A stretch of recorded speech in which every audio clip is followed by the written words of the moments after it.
It's the cold hard truth.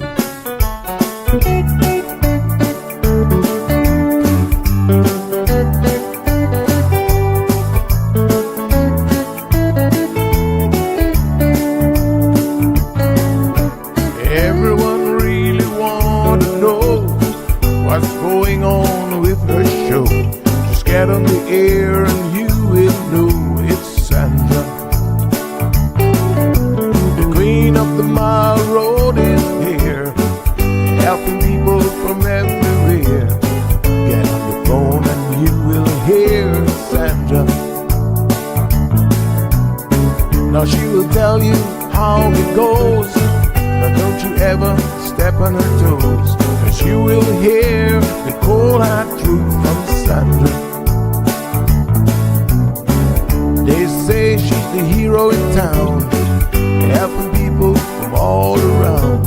You get a call, your money is found, it's Sandra.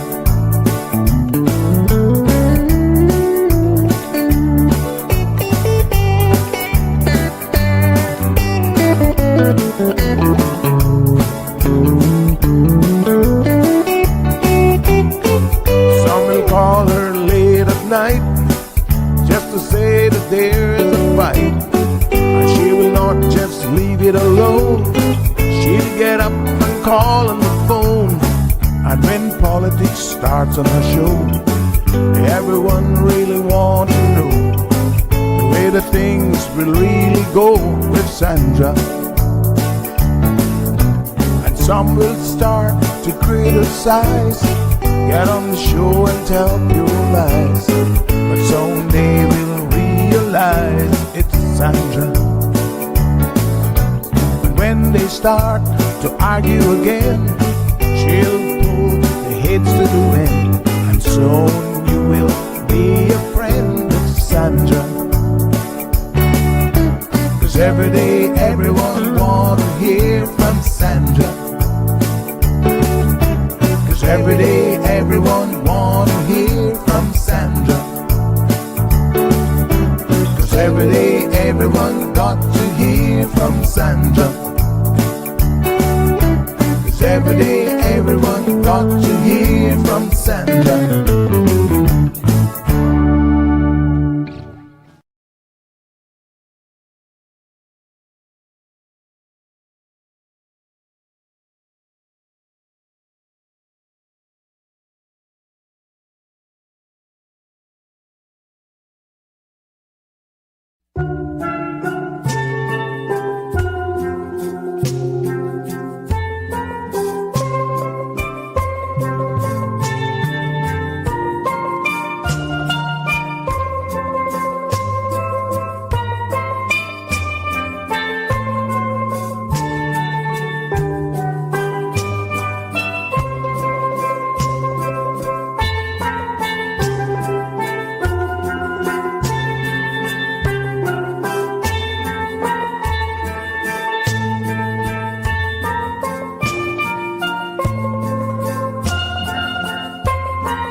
Good morning, good morning, good morning. Happy Wednesday, beautiful people. How's everybody doing today? Woo-wee. We have a full show and then some for you. Let me just tell you, lots going on. So let's get started. Here's the rundown of the, as we call it in the industry, run of show today. What does that mean? Here's what we plan to talk about. We're hoping that we can get to all of it. Heritage Month. So we have the Ministry of Youth, Sports, Culture and Heritage up first, and they're going to tell us all about Heritage Month and what we can expect from that event. We also have CIBC's Unsung Heroes. So we're going to watch an interview with Miss Yvonne Baldo, who won it in 2025. And then you're going to get all the details on what that is and how you can nominate someone for this. Actually, it's quite a good, I think, community, initiative that CIBC has launched. And they've actually increased the amount, which is very good for people who actually win. And they have different countries. They have a regional winner. So stay tuned for that. Then we're going to talk a little bit about HSA's latest arrest. My gosh, in what world do you have multiple doctors at the government hospital actually under arrest at this particular time? Wow, crazy. Then we're going to get to JTC Cayman, which is a landmark case that everyone in the Cayman Islands needs to listen to. All I can say is, they better get the checkbook ready. All of the law firms, Maples and Calder, well, now they call themselves just Maples, Walkers, everyone seems to have been skirting around the labor law is what this landmark decision has said. So we're going to get to that. Let's go ahead and welcome our first guest in the studio. Mrs. Tanisha Barnes is going to be speaking with us this morning. Good morning. I can't hear you. That means you are muted. Hello. No, morning. Yes, I can hear you now. Good morning. Morning. How are you? I'm wonderful. How about you? Not too bad, not too bad. So I don't know if you have any access to adjusting that camera at all. I'm not sure you do. No, this is the best I can do right now. So Okay, yeah. not a problem, not a problem. We wanted to see more of your pretty face, but that's fine. So you're here to discuss Heritage Month. So there are a number of events throughout the year that your ministry is responsible for spearheading. And so this now happens to be one of those events, which is Heritage Month. So tell us a little bit about exactly what Heritage Month is and what we can expect from this event. And then we'll go through some of the itinerary and of course telling people how they can get more details and participate. So what is Heritage Month? Well, Heritage Month is a new initiative. It's the first year that we put it together, and it really started, it goes back to 2024 when we had Emancipation Day reinstated. And so from that day, we expanded last year to Heritage Month because we found that the public was extremely positive, their response, they were eager, and we kept getting requests for more and more opportunities for people to engage with our culture and heritage. So we thought, well, what better than to work with our cultural partners and put together an entire listing of Heritage Month. So we were able to put together a curated list of events that are taking place throughout the month. Okay. All right. So I see that the ministry, again, folks, this is the Ministry of Youth, Sports, Culture, and Heritage, is going to announce the inaugural observance of Heritage Month. So that means that we haven't done a full Heritage Month before? Not to the best of our knowledge. And again, this is keeping with the government's strategic core value number 5, which is, promoting Caymanian culture and heritage, also the Caymanian identity. So normally we would have Culture Day or Heritage Week as part of Pirate Week, which normally takes place at the later part of the year, October, November. But also with Emancipation Day being in May, it really presented a good opportunity for us to build out a series of events around that day as well. Okay. All right. I like it. I like it. So the theme for this year is Threads to Our Traditions. What exactly, how did that theme come about and what does it mean? Well, because we were looking at all the different aspects of the activities we're going to have. We're going to have dancing, both traditional quadrille dancing as well as more contemporary. We will have opportunities for people to discuss in, a speaker series. There's art competitions, etc. So each one of these threads, we've said, represents a thread quite similar to the Cayman thatch rope that when it puts together makes the tapestry of the Caymanian culture and heritage. So we have all of Mm-hmm. these different layers, different activities, and we're putting them all together. And we invite people to come out to them because each part of it tells a different part of the Cayman story that put together gives us a huge picture of who we are as Caymanians. Mm-hmm. Mm-hmm. Yeah, this is fantastic. Hmm. All right, folks. So there's a lot of events that are scheduled for the month. And of course, we will be sharing some of these as we go along throughout the entire month. But Tanisha, go ahead and give us some of the key highlights of what we can look forward to. Well, one of the things we've maintained in the calendar this year is the very popular 3-4-5 day, which is the Mm-hmm. day we encourage people to come dressed in their traditional Caymanian wear, our Caymanian colors, which are red, white, and blue, as well as our Caymanian Proud t-shirts. It should be noted that we had a competition that ended a couple weeks ago that allowed people to submit ideas for a new design for the Cayman Oh, Proud t-shirts. So they will be on sale shortly. So persons will be able to pick them up from our location at the hub, the intergenerational hub, which is the big building behind Foster's Airport Foster's, so as the well as, old furniture store. yes, the old furniture store. And I think at one point it was also Art Nest. And during Mm-hmm. COVID, it was where people went to get their shots. Oh, So okay. yeah, so it's gone through several iterations. So for us, now we call it the intergenerational hub. Is easy accessible, and so t-shirts will be on sale there as well as the government admin building, and we're also Mm-hmm. looking at other locations as well, making it as easy Mm-hmm. as possible for the public to get t-shirts. This is fantastic. All right, folks. So Heritage Month, the month of May, the 1st through the 31st. Of Mhm. course, the Sister Islands are going to be included in this. What sort of events can we look forward to within the Heritage Month calendar? Do you have a full calendar that's We have available? It'll be available by Thursday, Friday this week, and we'll share it with you. We're just tweaking a few more events because we have so many things in the calendar, and we just want to make sure that they don't clash and we have them evenly spaced out, allowing persons to attend. So on Mm-hmm. the first, as I talked about, we will have the 3-4-5 day. On Mm-hmm. Saturday, the 2nd of May, we will have the children's Badamanu early in the day around I think 2 o'clock. Mm-hmm. Followed by 6:30 p.m., we have the Tasha Cobb Gospel Concert taking place at the Agriculture Ground.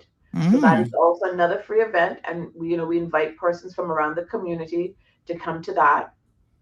On, Mm-hmm. yeah, on Sunday there'll be a church service. On Monday, there will be the ever popular Emancipation Day event taking out town on the waterfront, which usually has several events ranging from a food sale. We have quadrille dancers. We have the National Dance Company coming out as well. Different opportunities for people to ride cat boats. It's usually just a really tremendous event. And also, it runs until around 7 p.m. and we end with fireworks, which everyone loves as well. Mm-hmm. Mm-hmm. Mhm. All right. So this is really, really fantastic, folks. If you want to get more information on this, how can they reach out to the ministry, or what's the best way for them to follow the calendar of events?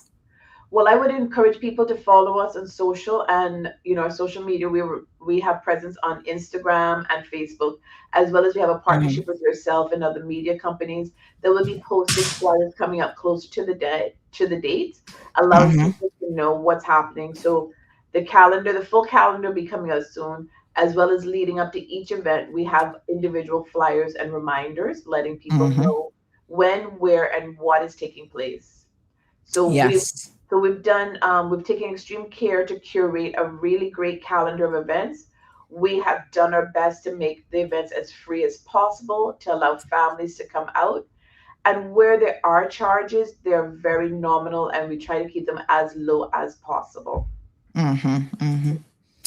So we're going to go ahead and let everyone know that, of course, we will put these things up on our social as well as our website. You can follow along. And, a lot of people here are always saying, we want more heritage, we want more culture. In fact, there's been a real request for a heritage and culture show. So I'm hoping during Heritage Month, we can grab some content for that. But, this is your opportunity, folks, to participate, because heritage and culture isn't something you just sit down and somebody tells you about. It's alive. It's active, it's breathing, and so you have to be part and parcel of the celebrations into your own heritage and culture. So folks, get ready for the month of May. The ministry has put a lot of effort into this. They're putting on free events. They're going to have the 3-4-5 day for everyone to really just celebrate the fact that this is the 3-4-5. This is the Cayman Islands.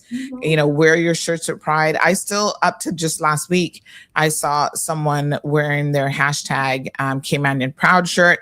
So when people purchase these shirts, they're able to wear them at any time throughout the year. And I think it might have been in the airport that I actually saw someone with one of their shirts on. So, it gives you an opportunity to really represent Cayman when you are traveling, or even when you're at home and you feel like just, saying, hey, I'm part of the 3-4-5. So it's a great thing that the ministry is putting on this Heritage Month event. Threads to Our Traditions is the theme for this inaugural event this year. I love it. Thank you so much, Sandra. And like I said, we have so many events, including Art Week.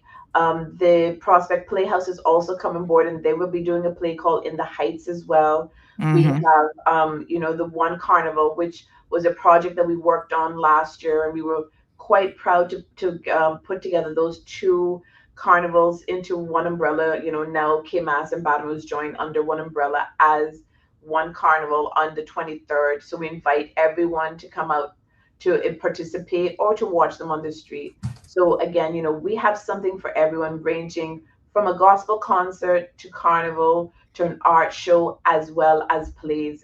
And so there's something literally for everyone. And for the young people as well, because it is Child's Month, we've also integrated a tea party for young people.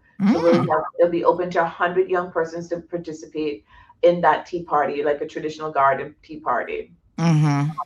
I love it. I love a good tea party, folks. That's so fun. And I'm sure our young people are going to really enjoy that. And it's a good opportunity for them to probably learn a little bit about etiquette and, how you dress for tea party and how you hold your teacup properly and all that fun stuff. So yeah, this is great. Fantastic. Well, thank you so much. Thank you so much, Sandra. So like I said, we'll continue sharing the information with you that you can share with your audience as well. But we just wanted to come on and kind of plant the seed from now and get people prepared and ready for a very busy, packed May. Okay, so clear your calendar, folks. For the month of May, the Ministry of Youth, Sports, Culture, and Heritage is going to be bringing you a month-long series of events in observation of Heritage Month. Beautiful. Thank you, ma'am. Have a beautiful day. You too. All right. So, folks, we're moving along quickly today because we got a lot of ground to cover. Speaking of ground to cover, we do have a message from the ESO. So have a listen to this. The Economics and Statistics Office, ESO, is currently conducting the annual business surveys until June 12. The surveys collect information to answer questions like, how did the economy perform in 2025? In 2025, how much did foreign companies invest in the Cayman Islands? The surveys include all relevant entities that produce goods and services in the Cayman Islands.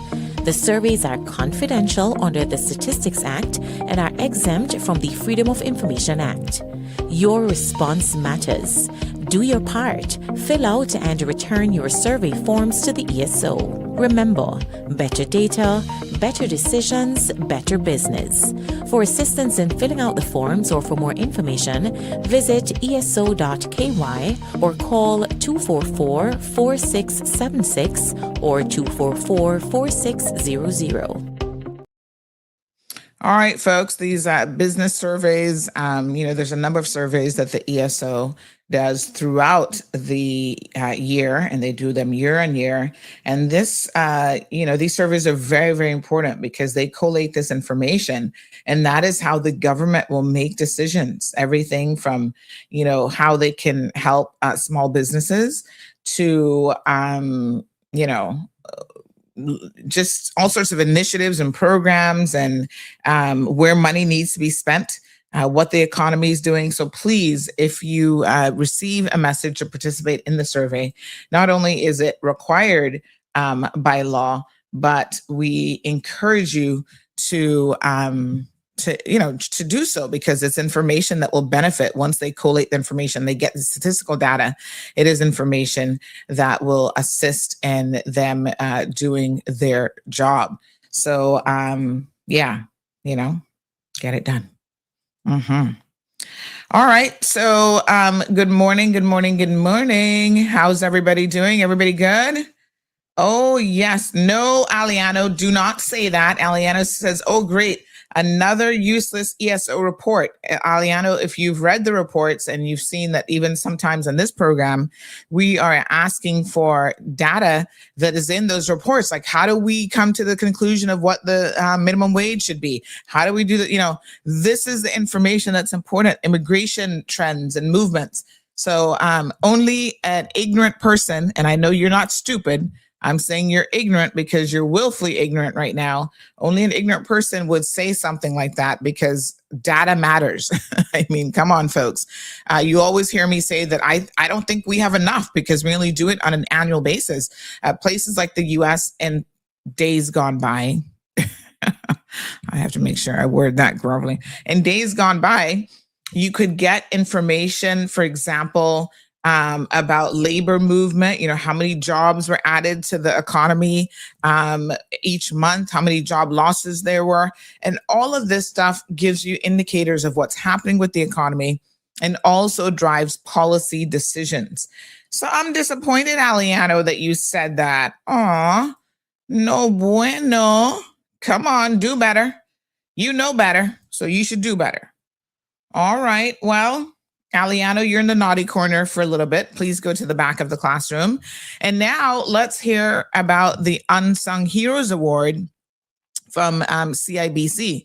So some of you are familiar with CIBC. They're one of the banks here in the Cayman Islands, and they have this amazing event that they started. You'll get all the history of it from the interview that we did. And it's called Unsung Heroes. And I like it because it tries to highlight people in the community who are doing amazing volunteerism and community work. So last year, the winner was Miss Yvonne Boldu, and she's a retired administrator from John Gray High School who spent 35 years quietly feeding, clothing, and supporting struggling students. And someone nominated her for this award, and she was successful. She won it, and to her surprise, she was like, she didn't know anything about it, and low key, it sounds like she didn't even want to be nominated. But the person said, no, the things that you do in the community are changing lives. So sit back, get your cup of coffee, Milo, water, whatever your beverage of choice is this morning, and have a listen to this. Good morning, beautiful Abby. In 2003, when CIBC, or First Caribbean as it was then, was formed through a merger with Barclays and CIBC at the time. In 2003, the flagship program they established was CIBC Unsung Heroes, or First Caribbean Unsung Heroes. And it was a program aimed at identifying and finding that hidden talent throughout the region. At the time, the bank was in a lot more territories. We were in, I believe, over 20 plus territories at the time. We have a footprint of 10 now. But at that time, the bank wanted to discover those persons who were working quietly but tirelessly in our communities, doing really good work, and who would not be rewarded in any way for that work. And for over 10 years, that program ran until it came to an end in 2013. Last year, in 2025, our ComTrust Foundation, which is the charitable arm of the bank, the CIBC Caribbean ComTrust Foundation, restarted or relaunched the CIBC Caribbean Unsung Heroes across our 10-member footprint. And that program was extremely successful last year in identifying a number of heroes across our footprint, including here in Cayman Islands, where we discovered the wonderful work of Miss Yvonne Baldo. And she'll tell you a little bit about her work in a moment. This year, we are again running the program, which will run across our footprint, and it will run from April until July, and it's open to persons across the region ages 10, as young as 10, through I say 100. And so basically the criteria for nomination to be a CIBC Caribbean Unsung Hero, as I said, between the ages of 10 and 100, the award is open to individuals only, and it is for work that is strictly voluntary, and the person should never have been rewarded or received any significant public recognition for their work. They should also be of good character, and the nominees should be willing to share their stories with the public, as Ms. Baldo will do shortly. Candidates can be selected, as I said, for work throughout the communities in a number of areas, whether it be education, environment, social, whatever. And also, they can also be selected for having done an act of extraordinary kindness or an act of bravery within the preceding 12 months. And we have a panel of judges both at the local level, at each country level, and at the regional level. So at the country level, we have the winners are selected by a local judging panel, and the winners, or the persons who are selected as national winners, go on to be entered into for consideration at the regional level. And we have a separate judging panel, a regional judging panel. Last year it was headed by independent senator out of Trinidad, Senator Francis Lewis.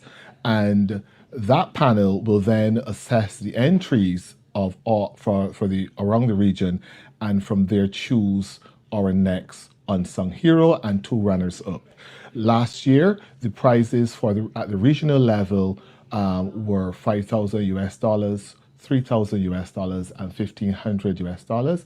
And we felt so strongly that we wanted to continue to support the good work that we had unearthed last year, and that we are confident we are going to unearth this year, that the prizes have been doubled, or in some cases more than doubled. And so we are offering the person who is the CIBC Caribbean Unsung Hero for 2026 will receive $10,000.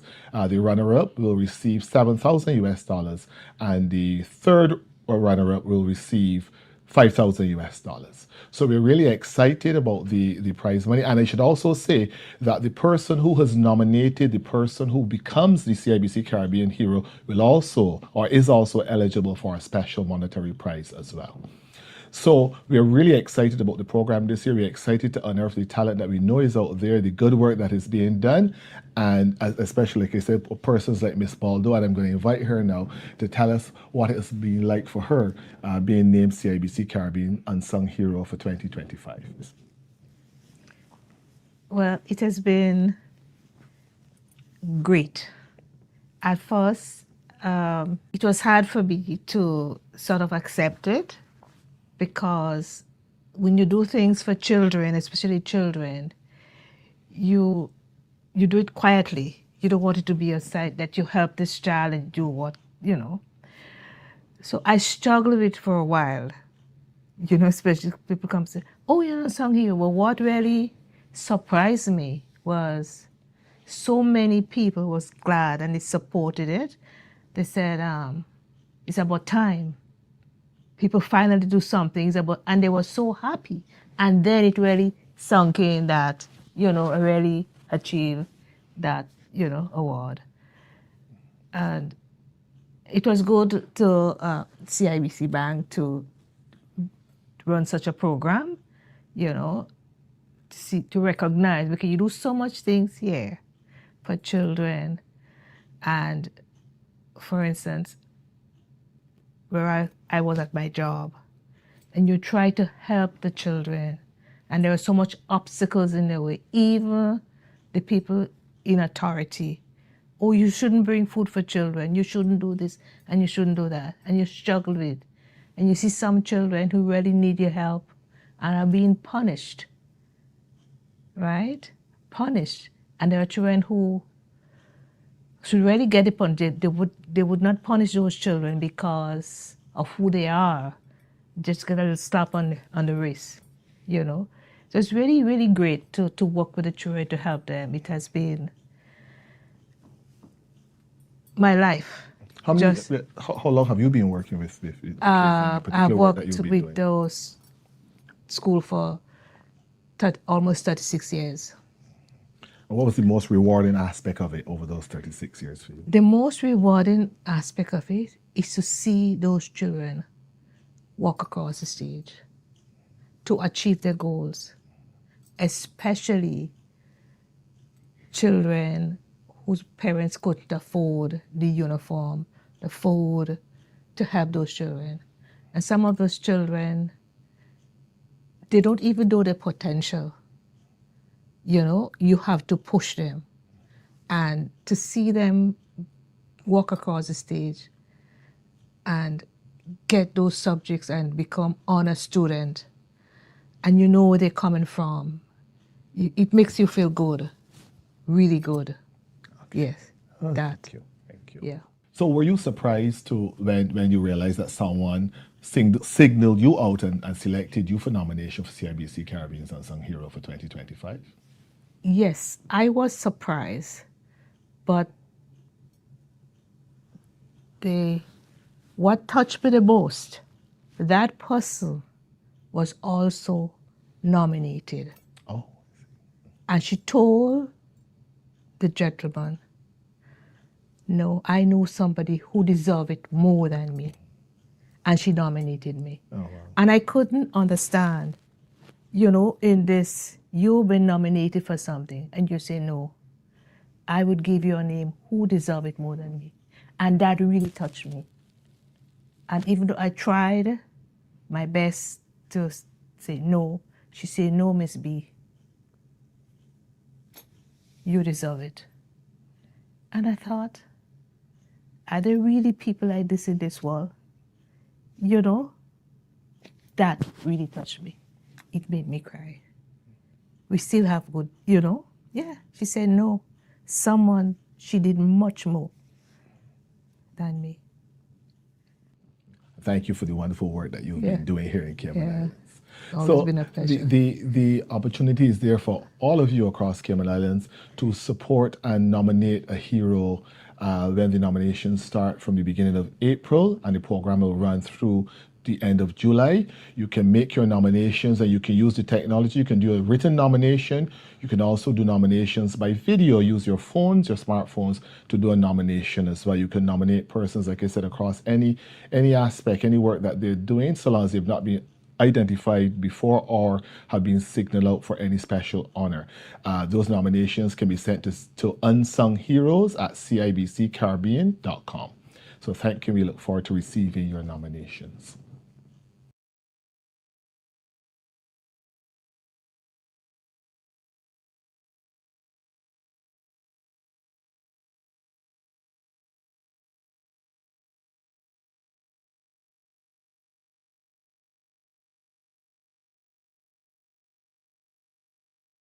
Okay. Well, thank you so much to Mr. Anthony Blackman from Barbados and Miss Yvonne, who, sat down with us and gave us a bit more information about the unsung heroes. So Miss Yvonne Boldu, really, really nice to have met her. Such a pleasant lady, and yet, like the interview revealed, doing so many things quietly in the community. So Miss Jackie says good morning to you, ma'am. Miss Boldu, she and her husband are the greatest. Thank you, Miss Jackie. Miss Joy says congrats to my dear friend, Yvonne Boldu. Thank you. I'm sure that she will get the messages. Good morning to Dean Sinclair. Says good morning. Enough blessings, Sandy and CMR family. Welcome one and welcome all. So Lavana is in the house. We got Patricia Blake, Emma, all the usual suspects. We're like family here.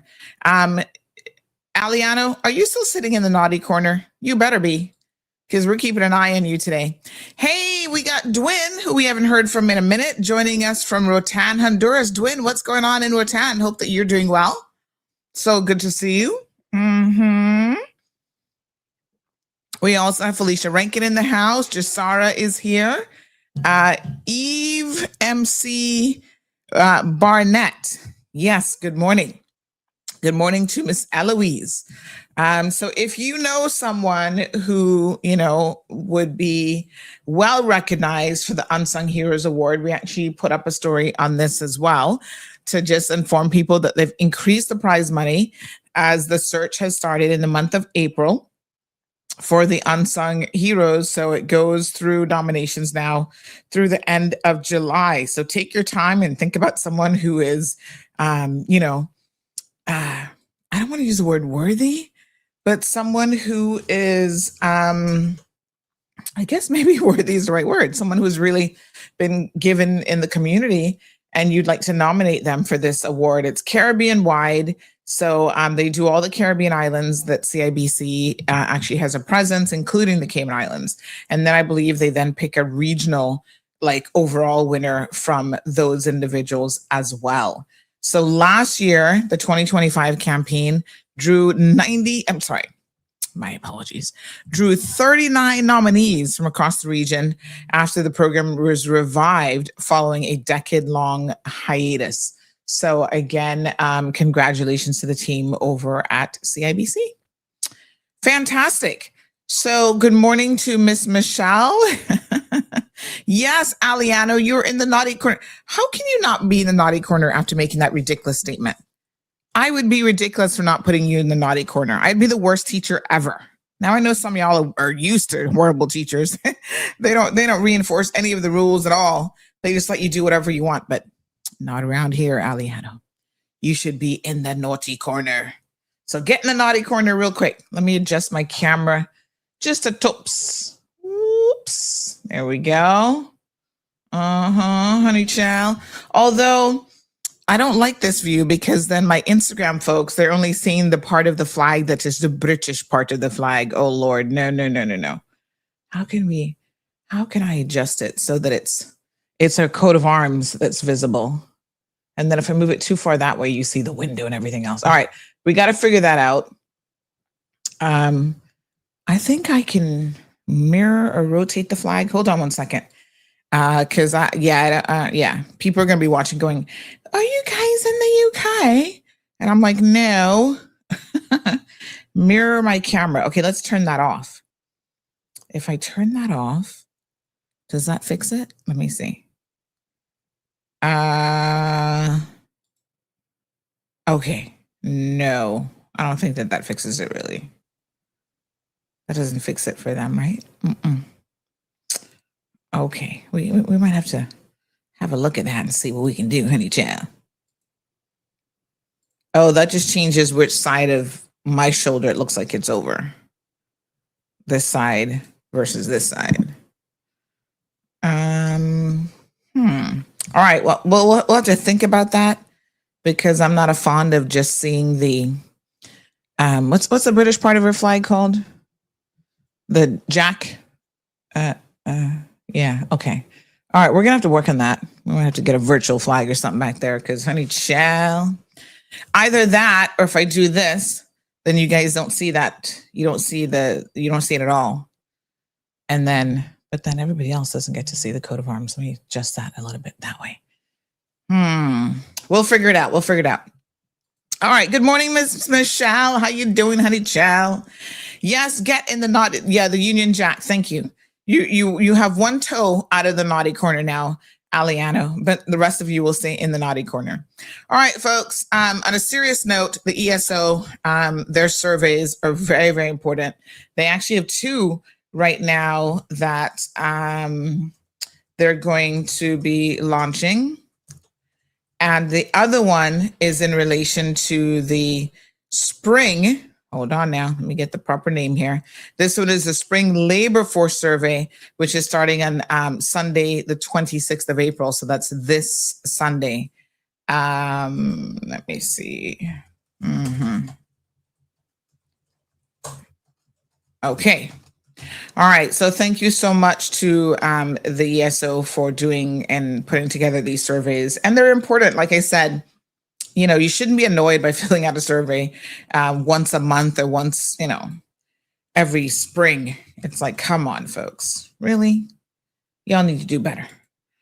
All right. Okay, beautiful. All right, so let's talk about a couple things. The next, let me just check my list of items. I had to make a list today because I didn't want to forget anything. All right, let's talk about the HSA. What a calamity. What a hot mess. Let's get into it. First of all, they've already had one of their new board members resign. Okay, so what can I say about this? I'm gonna, adjust the camera just a little bit. What can I say about this except this is a hot mess and then some? He's resigned. So Mr. Corbin, Omari Corbin, he works at, is he actually at CIBC? I think he might be there actually. He's in one of the banks and it might be CIBC now that I'm thinking about it. He's been a professional in that area for many, many years, former chamber president as well. He's coming off the heels of the presidency. So he's the past president and he's resigned. So there are people who are saying, he's resigned because already heads are being bucked at the board level. Listen, sometimes boards are a hot mess and then some. Like I have sat on boards myself many, many moons ago. I unfortunately at this stage in my life refuse to sit on boards for more reasons than one. I simply don't have the time. And the other reason, quite frankly, is I don't think it would be fair for me to sit on a board given the occupation that I'm now in. So obviously, I am in the news business and I'm always on the hunt for news stories and my ears are always perked up for what's happening.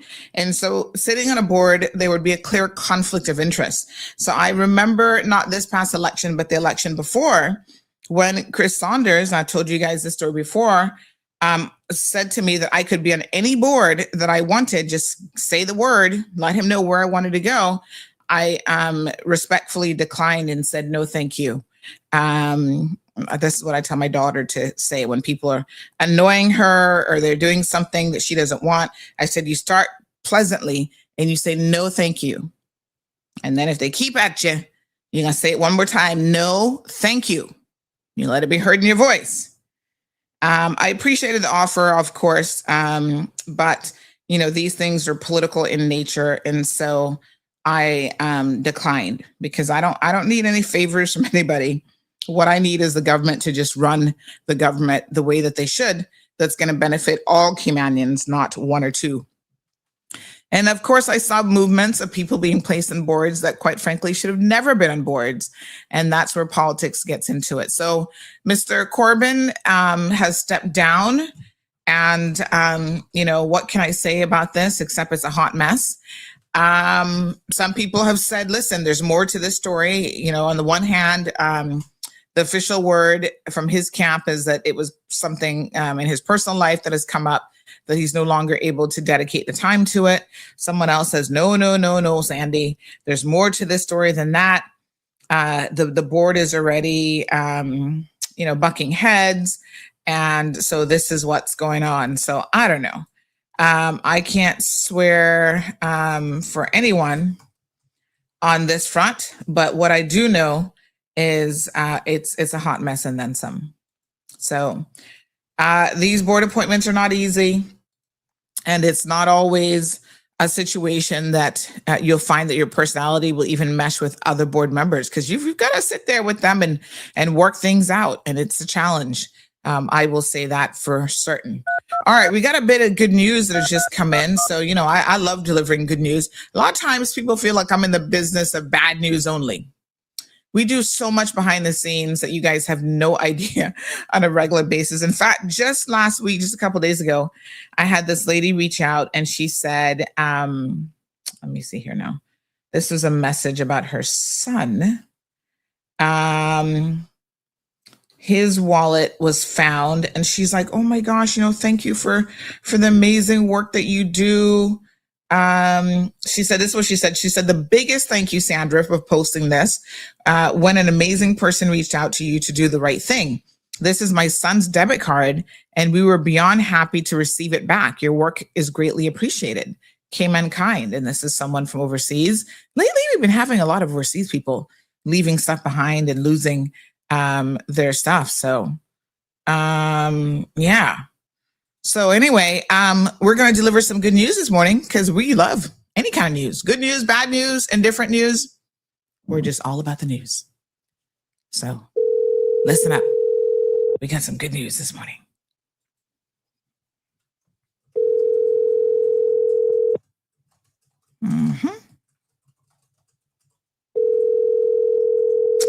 Well, maybe. Dun, dun, dun. Dun, dun, dun, dun, dun. Where's my little... Hello. All right, we're going to get a hold of her. Give us 1 second.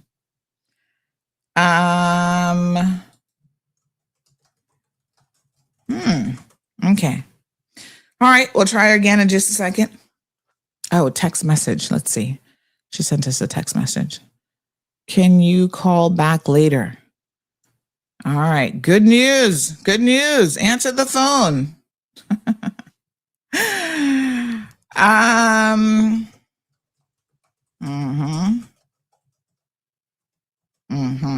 She's probably at work. You know how it is when you're at work. But I think she'll want to answer this phone call. One more time. Okay. Good news. Good news alert. Buenos dias, señora Alba. ¿Cómo estás? Uh-oh. Nope. I bet you she's at work. Let's see. She texted again. All right.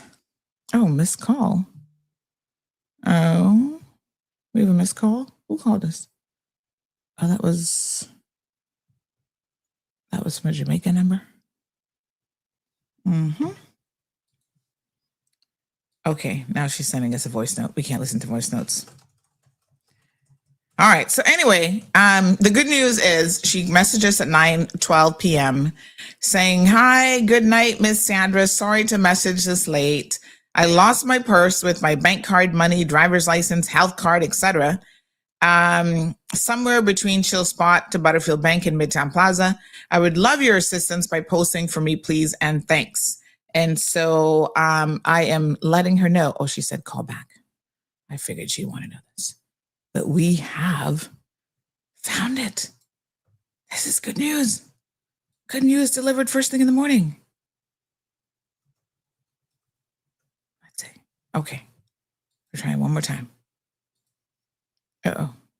Hello? Good morning, Miss Juliet.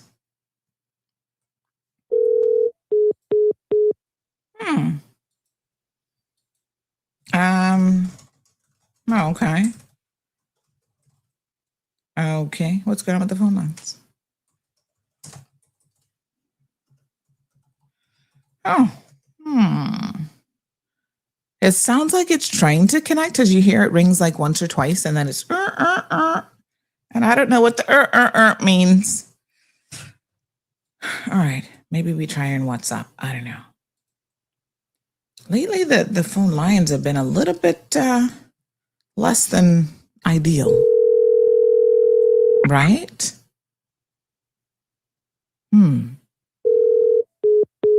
I don't know. We can't get through. All right, let's try. Let me see.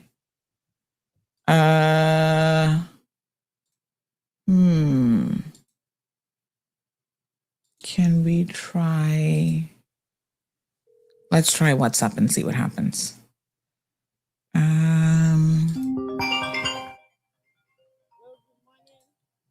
Good morning. Can you hear me okay? Oh gosh, and I'm not really hearing you that well, to be honest. Hold on 1 second now. Let me just see. Huh. Hello? No, the connection is not really. Hello? All right, let me, for some reason, I can reach you here, but I don't know why I'm not reaching you on the other line. And of course, I can't really hear you on this one. Hold on, let's try this. Hello? Oh, there you are. Now I can hear you, honey. Yeah, how you doing? Miss Mitzi, you messaged me last night about your wallet, remember? Okay, well, I have a bit of good news for you this morning. Your wallet has been found. Yes, yes, yes. So when the message just popped up saying this person's wallet was found, I was like, wow, Miss Mitzi's gonna be so happy. Oh my goodness. You weren't able to sleep last night. My goodness, I'm so sorry to hear that. But the stress is over. So I guess that's the good news. And I'm going to send you some details on WhatsApp on how to actually get your card back, okay? Your wallet, I should say. All right, my dear. Thank you so much. You're most welcome. You are most welcome. All right, my darling. All right, bye-bye. She said she didn't get any sleep last night. Oh, it's so stressful. Mhm. All right, so good news. Okay.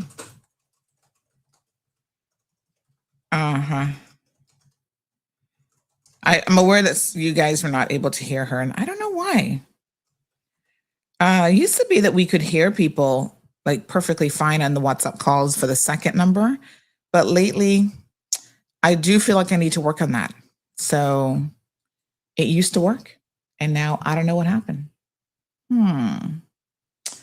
I've changed like all of the settings and everything, and you guys still can't hear them. So I don't know. It's weird. Will somebody else call me back on my personal WhatsApp number? I'm going to try one thing. I'm going to make one slight change, and I want to see if that makes a difference. Paul is joining us from Bermuda. Happy hump day, Paul. So somebody else call me back, not on the show number, but on the 324 number. And let me see. We're not hearing the caller, only you. Yeah. Can somebody just call? Let's test this out, because this is something I need to figure out what setting has changed.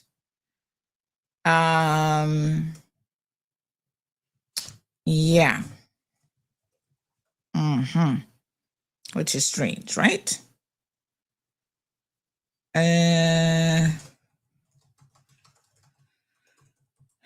Okay. Oh, good. Hello. Good morning. Good morning. All right. So that's your morning voice. All right. Can you guys let me know if you can hear the caller? I think you might have to say more than just good morning, but let me know if you can hear her. I'm going to change a couple things. Keep speaking, honey chow.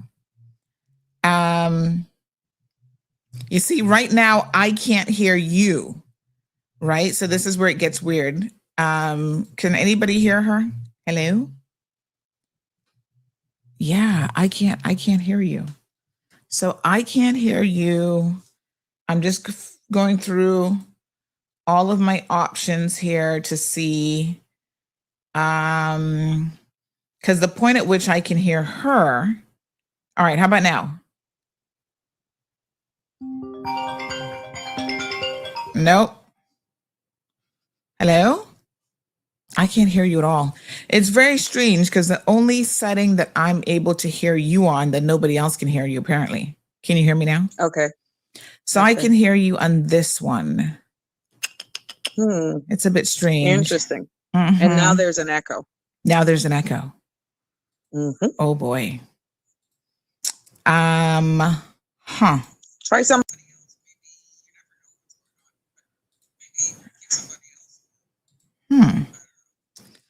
Yeah, it's bizarre. Okay. I don't know. Hearing now. Now you can hear her?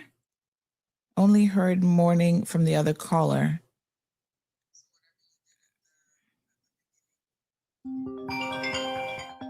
This is strange. You're not hearing me?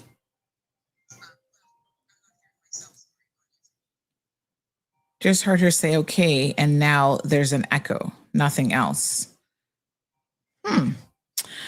All right, this is a tickless situation. We're gonna try to figure it out. I have no clue what's going on.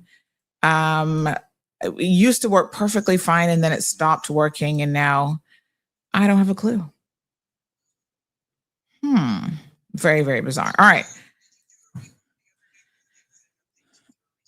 I restarted. Apparently, my computer restarted for me last night, so it restarted it. It restarted itself. But no, this has been an issue now for quite a month or two. So I don't know what's going on. They're calling from the other line. Okay. All right. Well, I don't know. Thank you so much, my dear. Yeah, this is strange. I hate a problem that I can't figure out the solution to. Good morning, caller. Good morning. I'm hearing you good. I'm in the car. Yeah, you're in the car and you could hear her? I'm in the car. Yep. No, but I'm saying you could hear the other caller just now. Yes, of course. And you're listening on radio? Of course. Yep. It's good. Okay, this is bizarre. So radio listeners can hear, but online listeners can't? This is getting more bizarre by the minute. Anybody else listening on radio? This is really strange. Now this has me stumped because I have no clue what's going on. I'm clueless. And it's not often that I'm clueless, but I'm willing to admit today, I'm clueless. Thank you. So when she first said hello, she came through. We can hear her now. Gone again.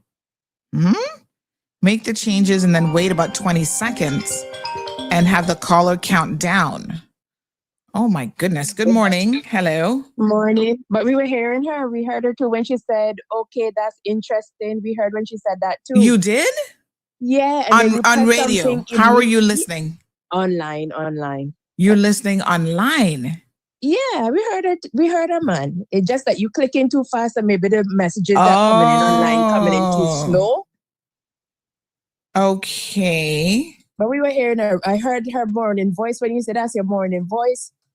And so you heard that, oh. And then a little bit after that, you pressed something, she came off, and then another point she came on and said, okay, that's interesting. Maybe I was moving too fast then. That's correct. Okay. All right. We're gonna try it again. Let me see who else I can call. I gotta stay on the phone. All right. And so somebody else call you. Yeah, on the other number. It's okay. Johan's gonna call in. Good morning, Johan. So tell me now, you heard that and you're listening how? I listen on Instagram. You're online. listening on Instagram. Yeah. Okay. And you could hear him say good morning what you want. And you could hear me through Instagram as well. Correct. I listening on Instagram and my earbuds on a different phone and I talking to you on WhatsApp on a different phone. And I hearing everything. You're hearing everything. Okay. Well, is that the solution? You're live and running. Yeah, leave it to Johan to yeah, a mix up to make them parents, but born ya. Pick your pies in. All right. So the other person says they can hear Johan on radio as well, but YouTube has no sound. This is weird. I haven't heard Johan say anything. I'm listening on YouTube. You see, okay, give me 1 second. That's important to know because that narrows it down very, very specifically to YouTube, which is weird. You try and hush. Try and hush. Johan, what is wrong? What is wrong with you? Why you always in some haste? So this person is saying that they can't hear you on YouTube, but they can hear me, which is really, really bizarre. All right. I think that means, just give me 1 second, Johan. So Facebook folks hear us? Okay. Give me 1 second. I'm going to try one little thing. I'm on YouTube as well. Okay, so the issue seems to be YouTube, which is weird. Huh. Yeah, because Yeah, all right. Hold on, Johan. Hold on. Yeah, because of user error. You being the user.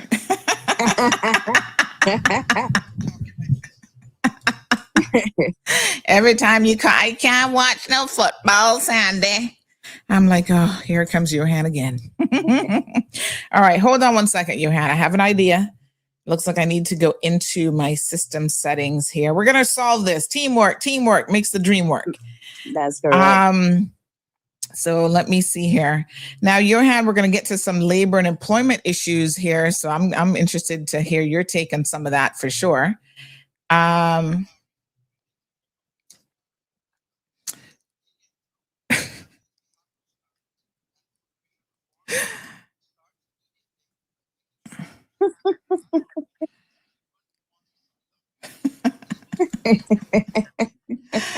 Well, listen to me. You know what is interesting though? I had a little source tell me that Larry has actually not applied for PR. So maybe, but here's the thing about it. Because he hasn't applied for PR, but I think his permit was up already. That means he's actually here illegally right now.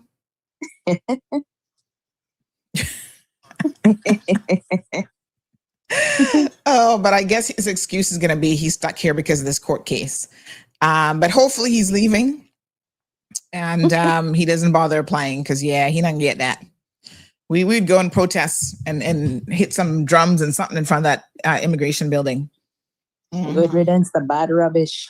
All right, so give me 1 second, Johan. I'm still working behind the scenes here, trying to figure something out. I have a better idea now of probably where I need to look in terms of the settings. So let me just have a quick look here. Because if it's only YouTubers that can't hear, and of course we want YouTubers to hear because, you know, they make up a large portion of our listenership. That means that I need to change something maybe with, all right, I just made one slight change in my audio settings. So YouTubers, let me know. Johan, keep talking, honey child. They need to hear your lovely voice.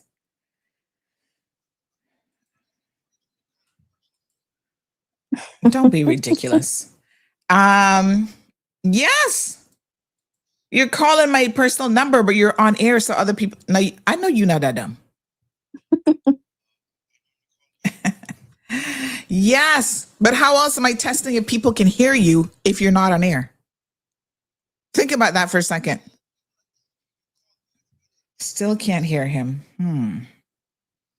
This is strange. This is so bizarre. Okay, this has got me stomped, man. I'm telling you.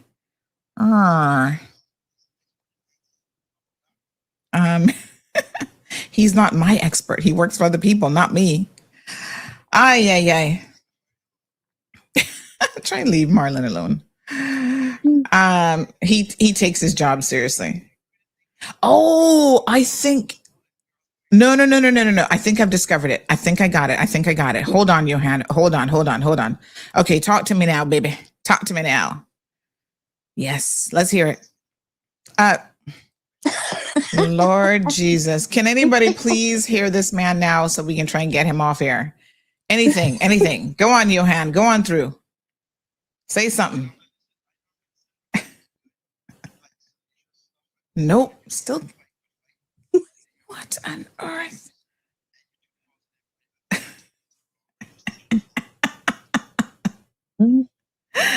Still can't hear him. What? All right. Give me a second. I'm not giving up. I have one more trick up my sleeve. Let me try one more setting. It has to do with, like I said, I've kind of narrowed it down a little bit. Sound settings. And then I'm in volume mixer. And it's got to be this WhatsApp beta. I don't know why there's two open, but hold on. All right, let's try. I've adjusted both of them now. It's strange because two WhatsApp beta are showing up in my sound settings when I only have one, but let's try them both. Johan? I'm going to hang up so this person can come through. Yeah, no problem. Thank you so much. Johan, let the good people hear you.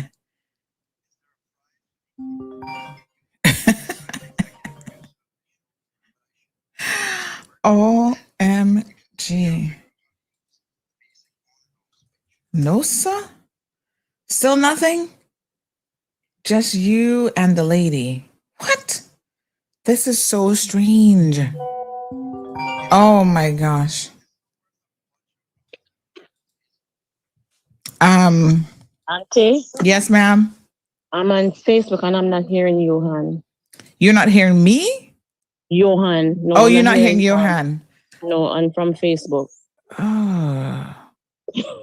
This this is just like, But I was hearing the lady before, yeah, and you she's on the regular line. So what happens is sometimes people call on my personal number, right?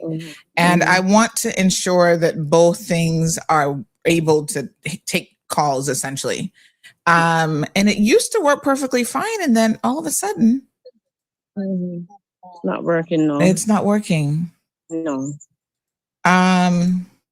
Let me make one more change here. Johan, try talking again.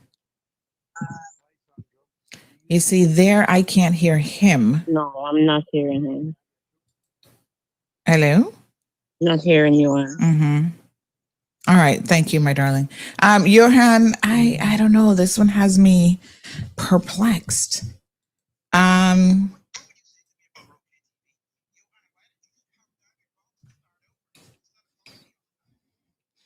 No, that's not what I would say if that wasn't the issue.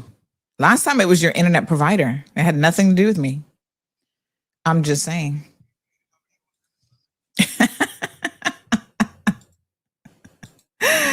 Lord have mercy. All right. I don't know. I hate to give up, but we have such important things to get to. And I am stumped. Like, I don't know. I might have to call my board people and say to them, here's my setup. Here's No. I'm talking about the board manufacturers. You're such an idiot. Johan. No. You are I'm next time I see you, I'm gonna thump you in your head. No.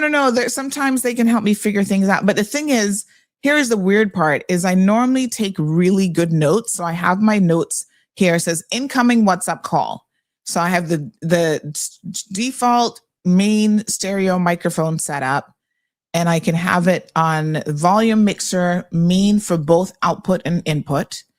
So that's what I had before that was working. And I don't know. This is just so weird.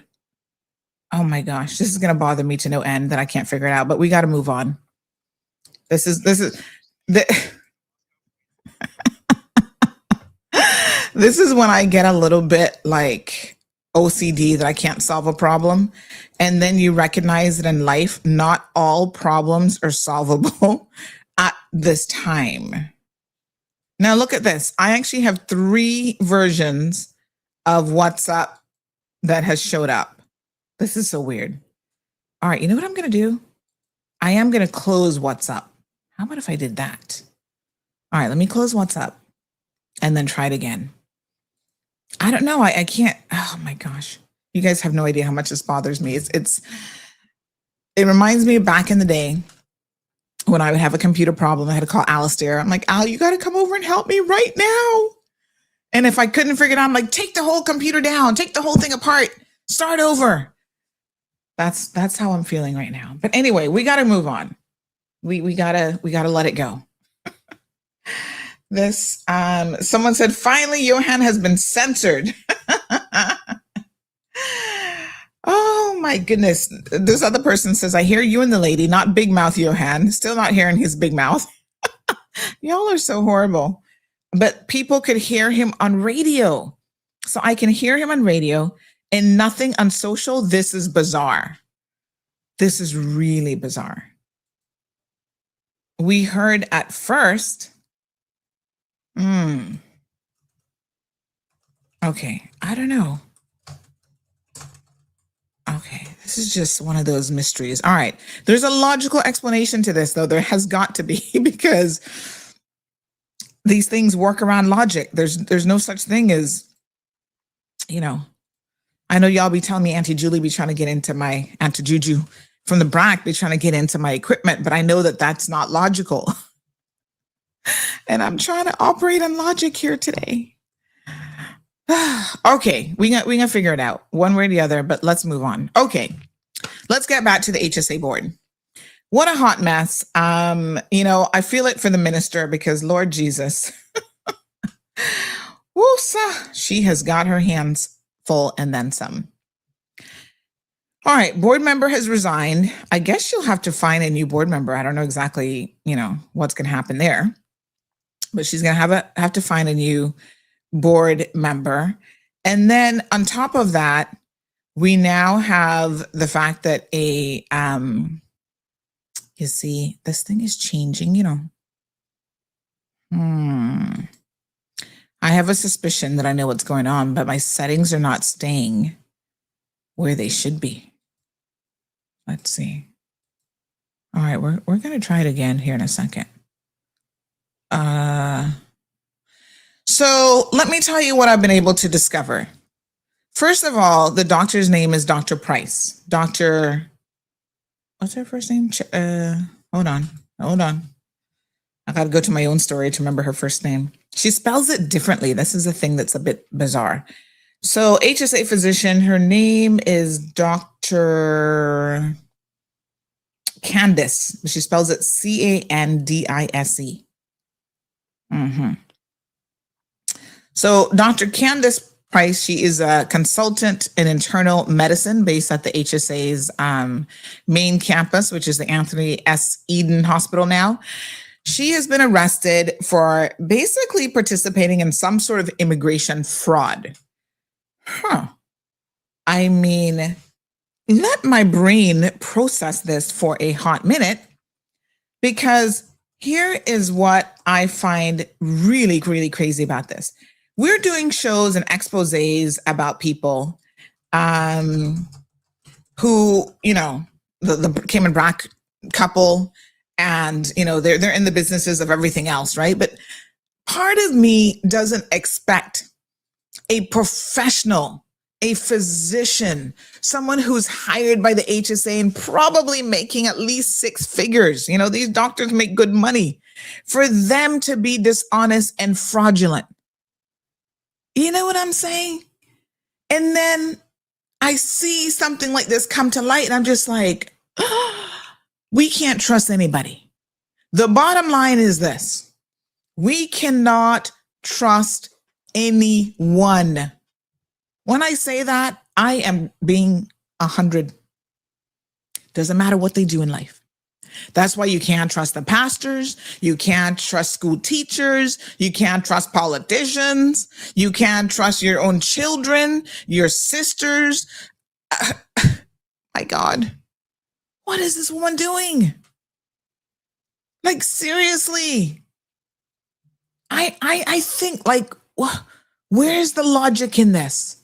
You're a professional, you come to Cayman, but here's what we know. All of this is connected to her husband. Apparently she's married to some African. Now, I don't know if he's Nigerian.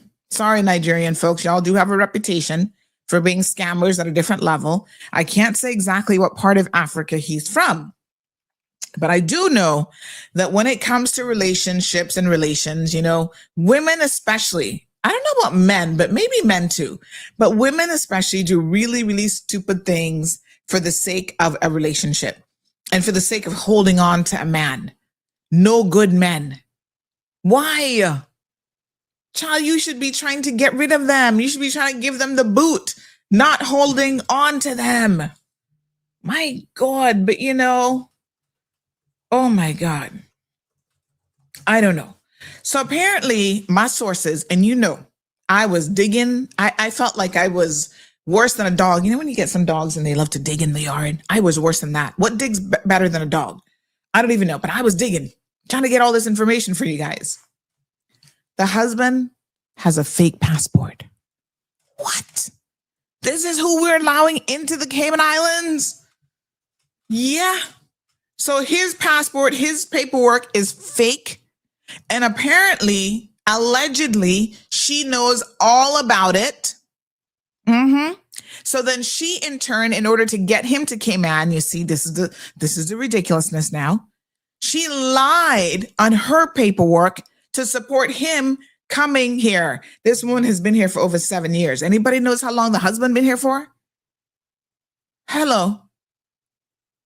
There's something to be said for a dishonest person, right? When you're going to lie an official government documentation about yourself, about your spouse. Oh no, this is so apparently she signed documents. She claimed, he's a dependent on her paperwork, her immigration paperwork, all this stuff. The woman lied. So she's facing multiple charges now, right? She's been arrested. Now here is where the story even gets more crazy, right? This is bizarre. Like, this is where I'm just like, what? Here's where it gets better. She then gets wind of the fact that, and I don't know how, I don't know all the details of the investigation, but she gets wind of the fact that they were looking for her, that maybe they arrested him first. I don't know, but they were going to arrest her. And you know what she did? She was on the run. You work for HSA, girl. How on earth are you going to be on the run? How does this work in your head? I don't understand this. You're on the run from what and who and huh? Say what? Yep. Girlfriend was on the run. She was running from CBC. They're in charge of, immigration. They're enforcement guys. So they were going to do all the official arrests and stuff like that. Honey child, she was hiding out. So she's really not, I'm thinking, I guess when you're in trouble, you do really stupid things too, because how are you going to be hiding out from CBC? In what world would that have worked out for you? I'm just curious, like where you thought that was going. Really, girl? Are you serious right now? Ay. Anywho, that's what she was up to, trying to run from them. So they had to get enforcement. And I don't know who else they called in, but they called in some other divisions and CBC and POPO and everybody else and said, listen, we need to find this woman and we need to find her quickly. I wonder what was her plan? Like, you're gonna be on the run from immigration at CBC. And then what was your game plan? You were going to try to leave the country? I don't even understand that. That is just bizarre to me. But anyway, they were looking for her Saturday morning. Before Saturday morning, they had to put some additional teams into it on Saturday morning to then finally locate her. Girl, what a hot mess. So, of course, yes, she's a doctor. I know aisle 2025 is like, what? Are you serious right now? I know. The whole thing is just bizarro times 50. I don't even know what to say. I mean, to me, this is all just very, very strange. Strange things are happening in the neighborhood. Honey, child. But yes, this is what's going on. And so she was on the run. They eventually got a hold of her.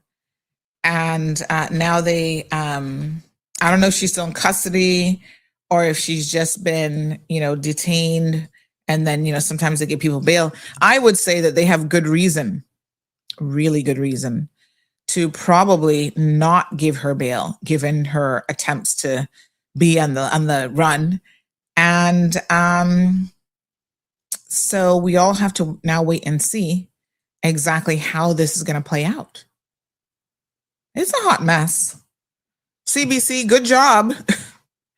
I don't know how all this came to their attention and how they managed to get all the information, but praise the Lord that they did, because let me tell you something. If she's going to lie on her immigration paperwork, what do you think she's not going to lie on? I'm just saying, help us out here. because, yeah,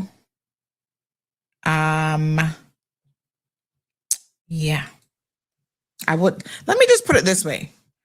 I would not want her operating on me because Lord, she does something. And then next thing you know, she can be lying on my charts. Right? Y'all feel me? You know what Aunt Lottie said about liars, honey child.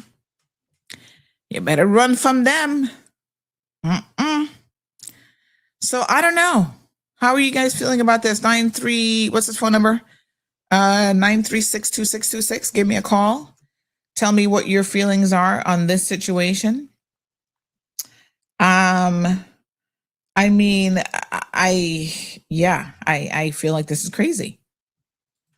I feel like, wow, like how, why, girl, you know how many Africans there are in the world? You can find you another one. Chances are you can find another one that's even better than the one that you have right now. You throw away like your career for this man. Oh, gosh. I don't understand. I don't understand people like this. It's weird. I am just not about that life. I'm sorry. But I am not your ride or die when you are here breaking the law and doing the most. It ain't me. I'm not built for that kind of life. Okay. I at least need a husband who can follow the laws of the country, not a crook, not a criminal. And of course, you have to ask yourself the following question. Why would he be having a fake passport? What is it about his life or his passport situation that, makes him want to be deceptive about who he is? It's just very, very bizarre. I don't understand it. And so if any of you have any additional information, and you can certainly let me know what this was all about. Who's he pretending to be and why? Do let me know, because I don't know. Even Zeus is here climbing on my leg like, Mom, I don't understand. Why would he be lying about that? Right, Zeus? See? Zeus said, he don't know either. He doesn't know. I don't know. Does anybody know? Okay. Yep, that's what I'm saying, Zeus. Honey child. All right. That's what we got so far. The HSA, like I said, no statement from them. That's to be expected. They're probably not going to say anything.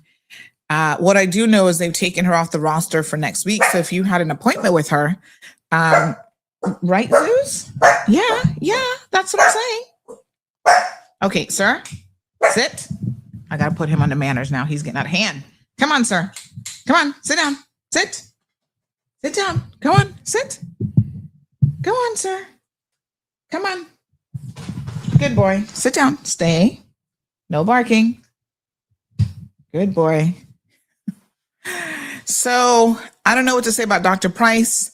It's a hot mess and then some. All right. Andrea, good morning to you, my lovely.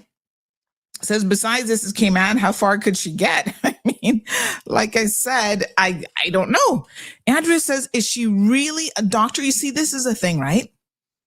When you find out that someone's been lying to you and they've been dishonest, does it not then put everything that they've done under suspicious light? Like all of you are like, maybe they want to check her doctor credentials. Because if she's lied about that on official document, maybe she's made up some of these physician certificates. Only God knows. I mean, if I were them, if I were HSA, first of all, at this point, just fire her because this don't make no sense. But clearly, y'all need to be verifying, cross-referencing everything. Did any Caymanians apply? No. Lies also. Huh? Apply where? No, Anthony, she's not African. She's from Jamaica. Jamrock. Speaking of Jamaica, let's talk a little bit about the robbery that happened on Monday. So here's what we know. I'm told one Jamaican, he was trying to run, it was yesterday, that he was trying to get on the plane out of here. Good job to the RCIPS. Can we do a little applaud? Where's my applaud button? Where's my applaud button? We need to give the RCAPS some kabooms. Yep. Some applause.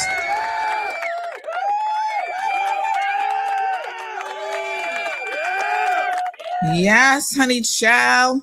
RCAPS was on the job. So they chased those first two into West Bay. They nabbed them. So they got them almost right away. And then they got this guy trying to leave the country. So this is what I've been told. Now, I know Caymanians are sitting here listening like, girl, you better verify that they Caymanians, because we not got no criminals. Well, I'm not going to go that far and say we ain't got no criminals. We got enough homegrown idiots who want to break the law. But here is what I have been reliably told, that it is 2 Caymanians and 1 Jamaican. And that Jamaican was the one who was caught at the airport. He was about to make a quick exit. But thank God that our RCIPS know now. Oh, by the way, I can't go into overtime today because they've got a press conference at 10:30 with their annual statistics report. So I will go and record all of that for you guys, and we'll play it maybe one day soon. We'll play it. Okay. So listen, they caught him. So that's good news. Happy to say. I'm disappointed. I don't know who these Caymanians are. I haven't heard any names or anything yet. So I'm waiting to hear who they are because, we want to know which of our people are just being so stupid and, just ridiculous. And as soon as we get the details, we will certainly let you guys know. I don't know. I know y'all like, are they really Caymanians? Or are they like Caymanian mix up really Jamaicans but got Cayman status? I don't know. Okay. Don't be stressing me out because I don't have no clue. All right. So she's Jamaican. Sad. Is the husband being held as well? Well, I would hope so because it all revolves around him. Aliano says, trust me, this is a shock, but hey, Cayman, nothing is new or surprising. Lady D says exactly, was thinking the same thing. How honest would she be in her professional career? I would be concerned. Doctoring reports talking about you got a kidney when she took it out or something. I mean, I don't know. Lady D says, more of what is he running from? You see, that's my concern. When people start falsifying official documents like passports and their ID and stuff, I'm like, whoa, that's a really big deal. Why? Well, what's going on here? Having $100,000 salary is not that hard to get off the island with access to that kind of disposable income, says Anthony. Yes, I mean, and obviously she would have to know who's going to put her in that little ganja boat and send her back to Jamaica. But girl, what is she running back to? Because she runs from Cayman, she goes to Jamaica. Does she not know that we have agreements with Jamaica where we could send her right back? So I don't know. The whole story is one mix-up situation. Plenty here with fate certificate, says Lady D. That's a whole other problem. And Damien says, so was the jewelry recovered in the car or in the luggage? Hold on, let me find out. I do know that they recovered a significant amount of the jewelry. They didn't have time to dispose of it yet, I suppose. So let me ask, see if I can get an answer to that one. And I do actually have a letter that the owner of the jewelry store shared with us yesterday. I'm assuming he's sharing it with us because he wants it to be published. And he was expressing his frustration to the governor and RCIPS. So let me just see how long that is and see if we can quickly read it. Zeus, you're getting out of order now. What is it that you want? Do you need to go outside? All right, let's play a commercial because I think Zeus has to go outside. So I'm going to let him outside so Miss Stacy can assist him because he keeps trying to tell me something. And normally that can only mean one or two things. So let's get him going. 1 second, folks. The Economics and Statistics Office, ESO, is currently conducting the annual business surveys until June 12. The surveys collect information to answer questions like, how did the economy perform in 2025? In 2025, how much did foreign companies invest in the Cayman Islands? The surveys include all relevant entities that produce goods and services in the Cayman Islands. The surveys are confidential under the Statistics Act and are exempt from the Freedom of Information Act. Your response matters. Do your part. Fill out and return your survey forms to the ESO. Remember, better data, better decisions, better business. For assistance in filling out the forms or for more information, visit eso.ky or call 244-4676 or 244-4600. All right, we're back. We let Zeus out of the studio. He was starting to get on my nerves, honey Jill. He might need to go outside or something. Or sometimes he just doesn't want to be in here. He's like, yeah, I've had enough of all this chitter chatter. I need to lie down quietly. Okay, so we will continue to keep an eye on that situation. Dr. Price is in a world of trouble, looks like. And, she's basically thrown her life away for some African dude. And I'm sure he's not going to be sticking around for her. How sad is that? I mean, my goodness. Yeah.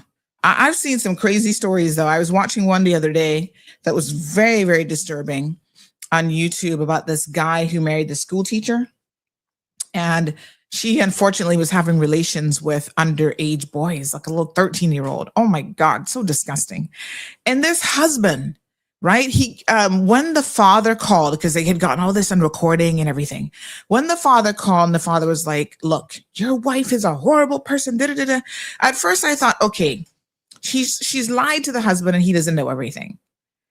But then the more I realized, it's like the husband was living in her, living in her shadow or something, because he kept going on and on about, oh, she had won some award and she was such a good person. I'm like, dude, she just molested a 13-year-old little boy on multiple occasions.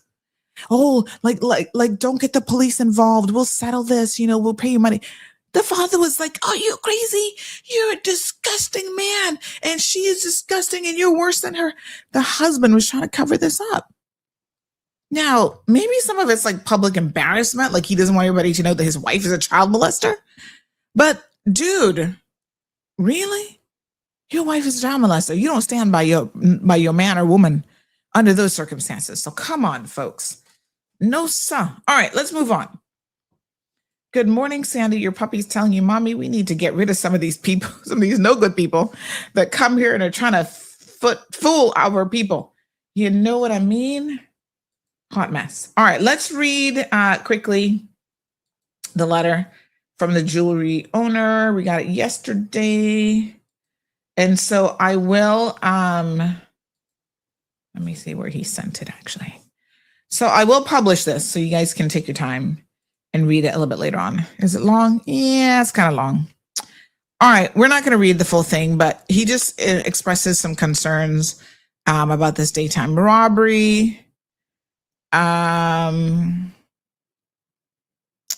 so we'll publish it. Okay.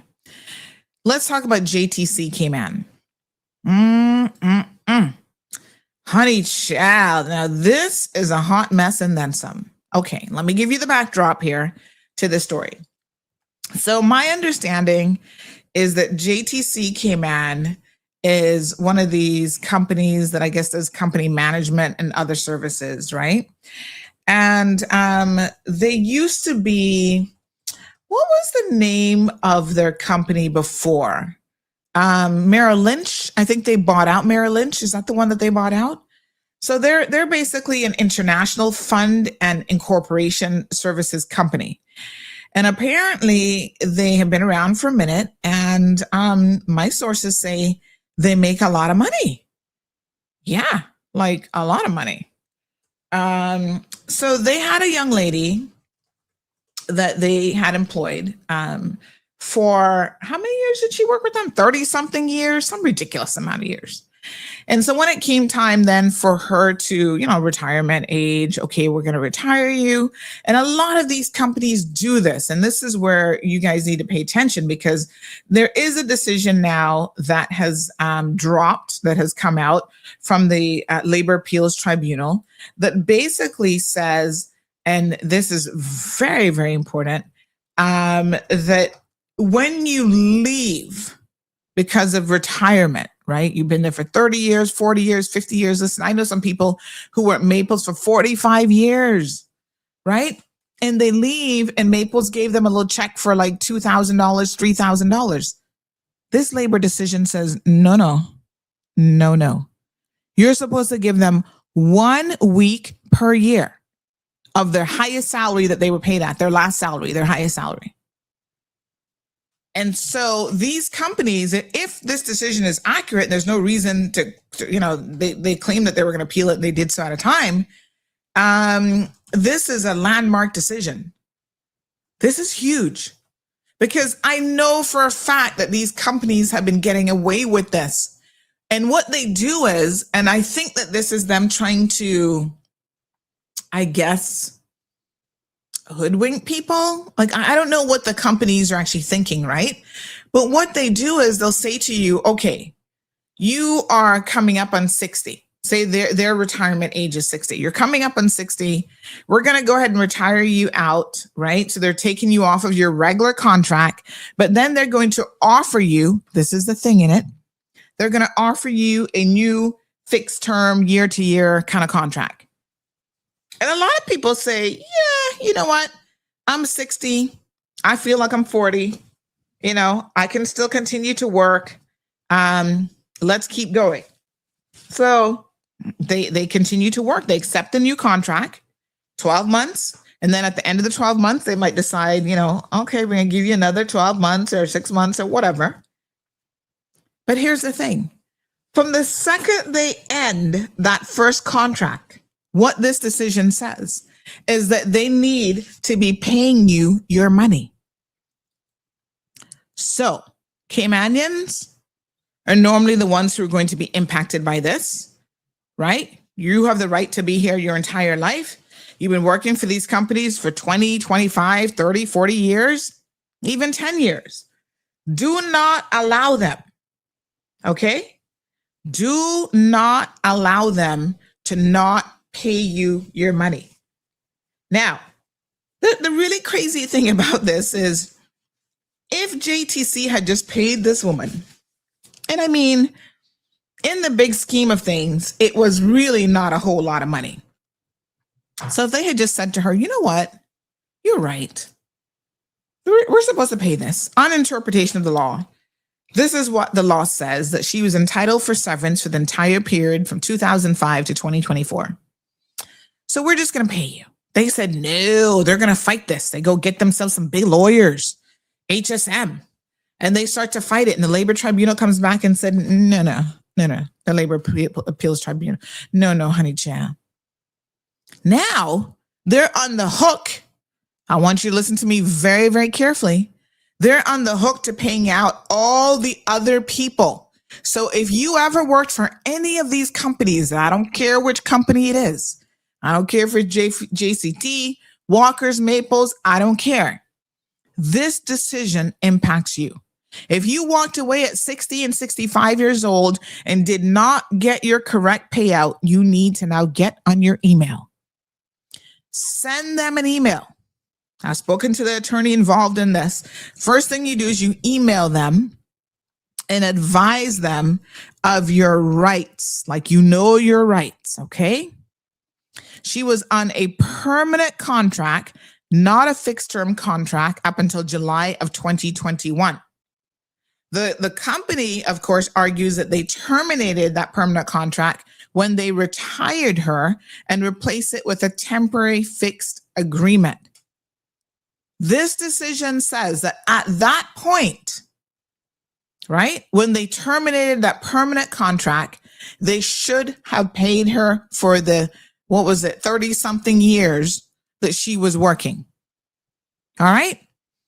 Because she was rehired within 30 days and severance wasn't paid, the law treats her employment as continuous for benefits like severance. I want y'all to hear what I'm saying. Because if they were retiring her out and she was done, right? They did so within 30 days. But if they didn't, she was done, they would pay her out. The law even goes a step further and says, hold on a second. They terminated that permanent contract.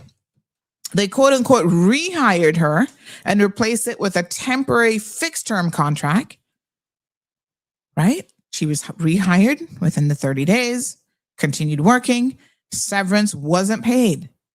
The law treats her employment as continuous for the purpose of benefits, such as severance. Keep in mind that in the Cayman Islands, there is now no mandatory retirement age. So the Cayman law, labor law, does not force you to stop working at age 60 or 65. Listen, there are people who are 80 years old who their brain's sharper than 40-year-olds, and they can just keep working and keep going. Okay?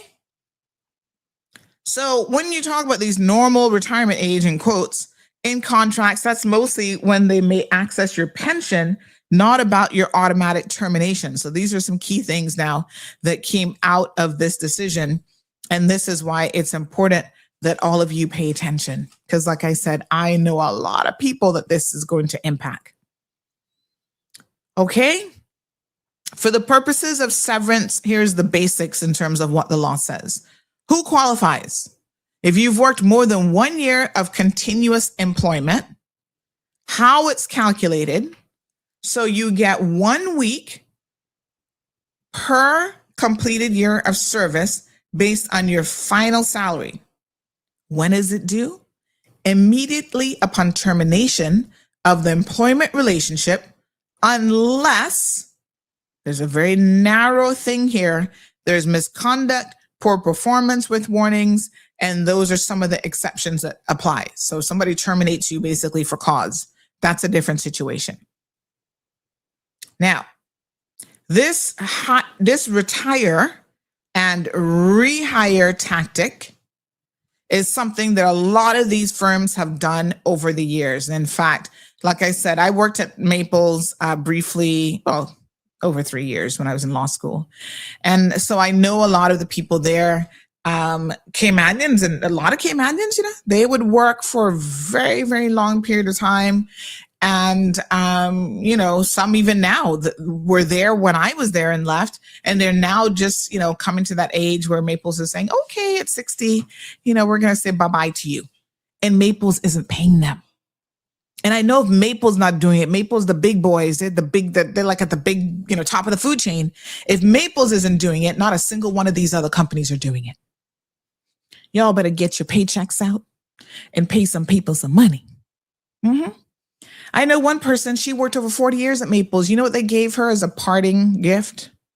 They're talking about it as a parting gift. No, the law says something different, but they're saying as a parting gift, oh, we give you $3,000, $4,000, something ridiculous. She was like, she said, Sandy, I felt like telling them they could keep that. Like, what is that? That's not even a month's salary. Mm-hmm. So based on this decision, they're going to owe her 40 years worth of one times, you know. So y'all do the math. Let me pull out my calculator, honey child. Let's do some basic math.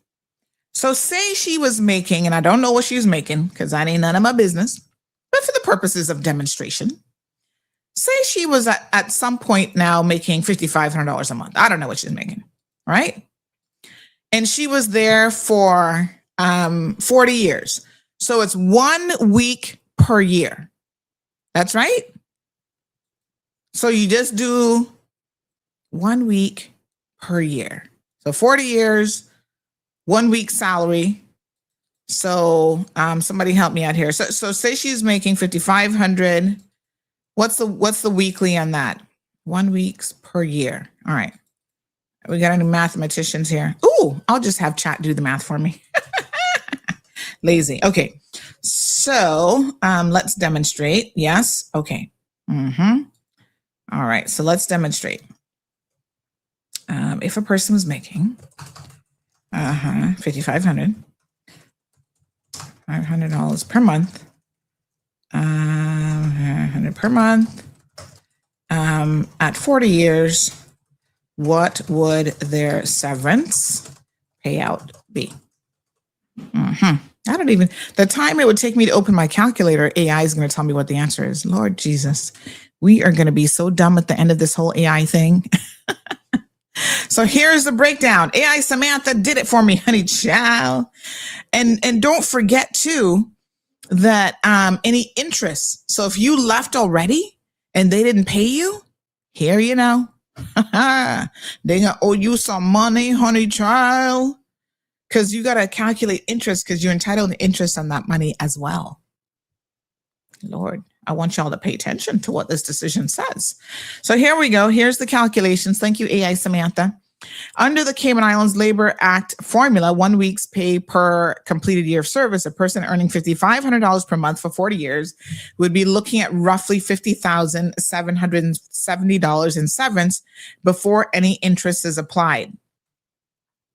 And so they did the whole breakdown there of the weekly salary, the entitlement, the severance, and that's the ballpark amount again, but interest of around 10% per year on any late payments. So they, in other words, they need to have your money ready for you when it's time for you to step out that door, when that contract is gone.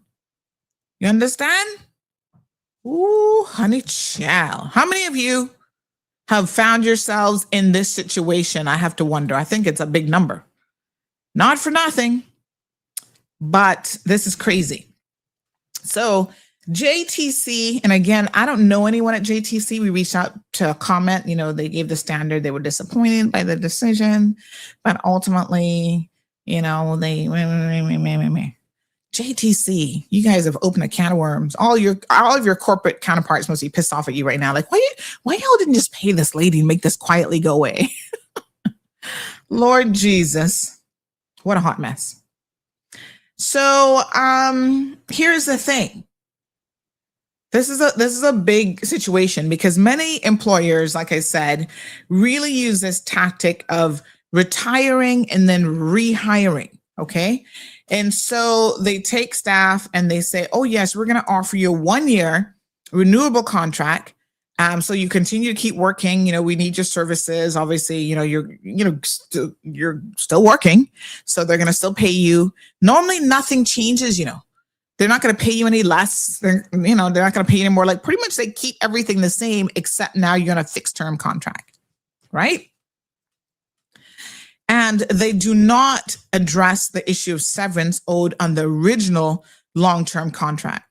So they use this new date of the fixed term contract and they put the language in there so that it makes it seem like they're no longer responsible for any severance or anything like that. And the clock has essentially reset. Okay. The appeals tribunal has said, right? Simply calling something a fixed term contract does not automatically wipe out your severance rights. When the permanent employment is ended and you're rehired quickly, the Act can treat the employment as continuous. In this particular case, there was a 2-year delay in paying. And the tribunal secretary and, they were going to involve the DPP if they needed to. This was going to become a criminal situation if you don't pay the severance. Now, by all accounts, I've spoken to the young lady in this situation.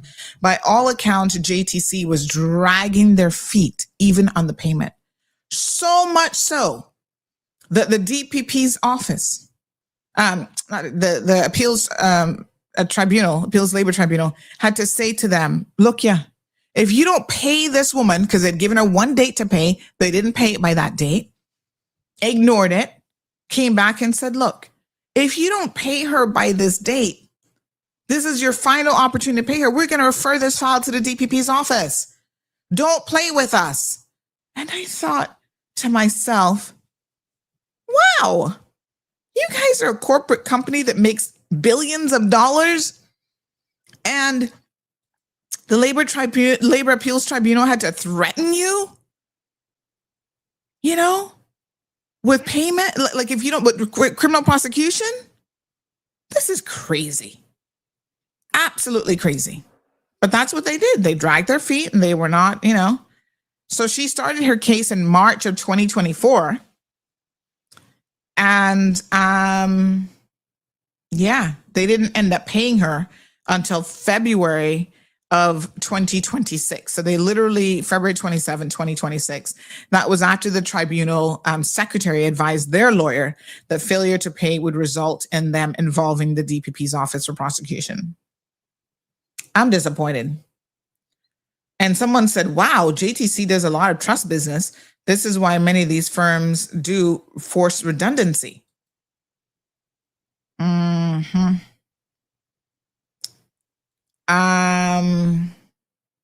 It's crazy. It is crazy.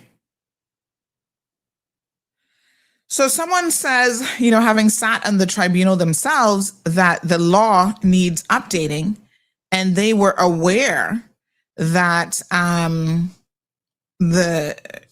political arm now has been aware for quite some time that a lot of these companies are abusing the system in order to have the outcome be favorable to them. They said they notified at the time the ministry. This was in 2010, so I don't know who the ministry would have been at that time, but notified the ministry, who the politician, my apologies, the minister. So they notified the ministry and politicians, and they were aware that temporary contracts are used to abuse employees. The legislation should be overhauled. It's currently employer-centric, and there's also the issue, of course, of how these cases are returned to lower tribunals because the membership lacks the experience. Very, very concerning. These employers want loyalty, but don't reciprocate to long-term employees, says another person. So quite interesting indeed. Another person has a comment about statutory authorities, which, by the way, speaking of statutory authorities, there is a situation. I know we were talking about the CIAA recently and some situations there, but we need to talk about another situation there in terms of the benefits. So they changed over at CIAA their benefit system a couple of years ago, where all of a sudden now insurance and stuff had to be contributory, whereas before it was like fully covered. And there are people who've been with them for many, many years who are now finding that they are being told that, they haven't agreed to the change or anything, but they're being told that there's a unilateral change in the benefit system that's going to impact them, and they have to just accept it. Although their original contract was full coverage, full, whatever. Now they have to accept this new change that comes with insurance. And a lot of them said they were not accepting it. And so they're still told that, well, you need to pay like this percentage when you get invoiced from your doctor's insurance company, whatever. And I hear some of them refusing to do it. Now, I'm aware that the ministry might know about this, and I don't know how involved. I think this would be Plahi, which would be Minister Jay's ministry. I don't know how they're going to resolve this, but CIAA, which is a statutory body, seems to be taking the position that, it is what it is, and they're not going to do anything about it. So it puts the staff in a bit of a precarious situation. And I think that some of them, although remember now, a lot of civil servants and statutory authority, they don't have the same appeals rights. So they can't go to the labor appeals tribunal. Although, does that impact statutory authorities? So they would have to sue through judicial review. And a lot of people don't have the resources to do that. So labor in Cayman has a lot of like little loopholes and things that need to be fixed and sorted out. So this person says, Sandy, this is quite interesting, as it also affects every statutory authority. We, for example, have emphatically been told by the Department of Labor that severance is not due when a contract comes to its natural end. Many of our contracts have end dates at age 60 or 65. Wow. So the Department of Labor has been telling people one thing, but now we have this appeals tribunal decision that says something completely different. Well, what can I say? Except y'all better figure it out, because this is a decision of the appeals tribunal. This is, good law until it's not. So, wow, that's got to be confusing. That's madness. That is really, really crazy.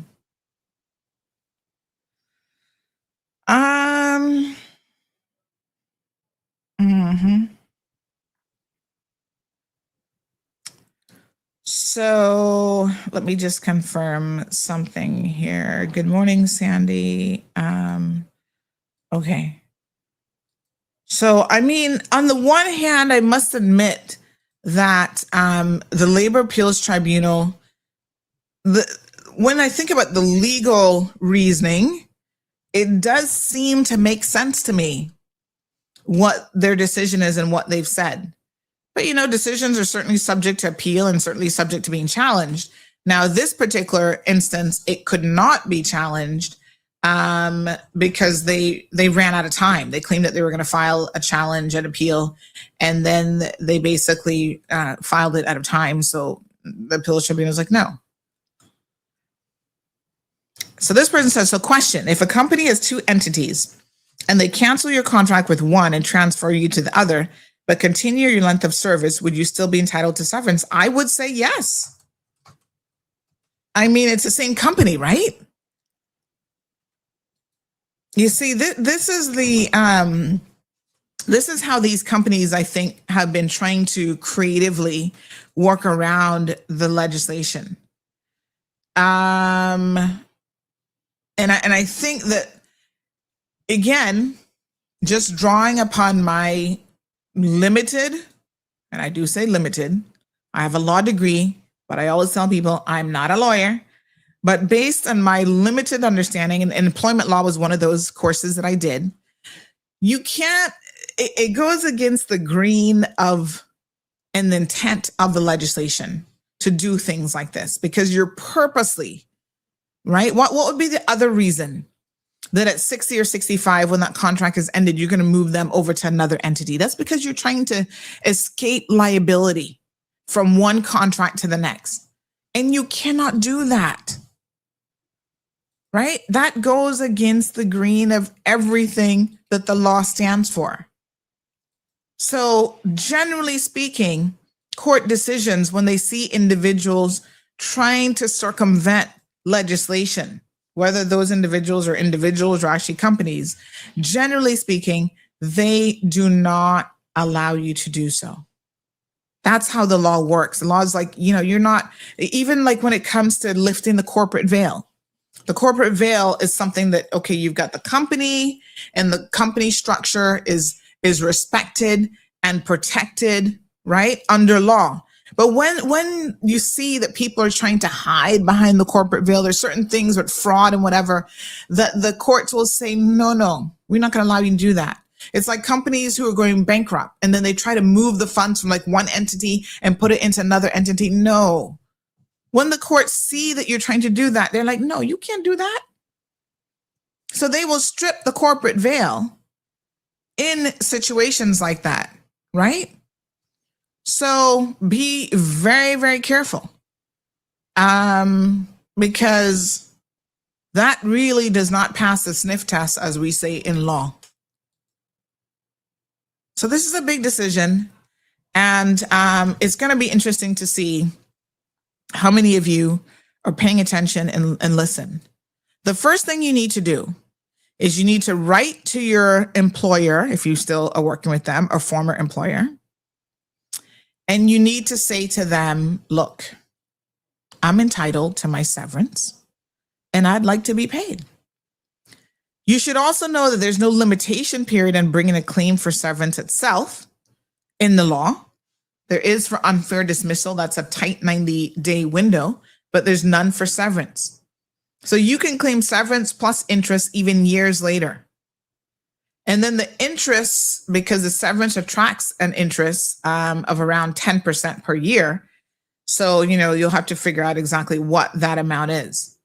And this now is where the employers, it's not in their benefit to delay that payment, because then it becomes subject to the actual interest, which is 10% per annum.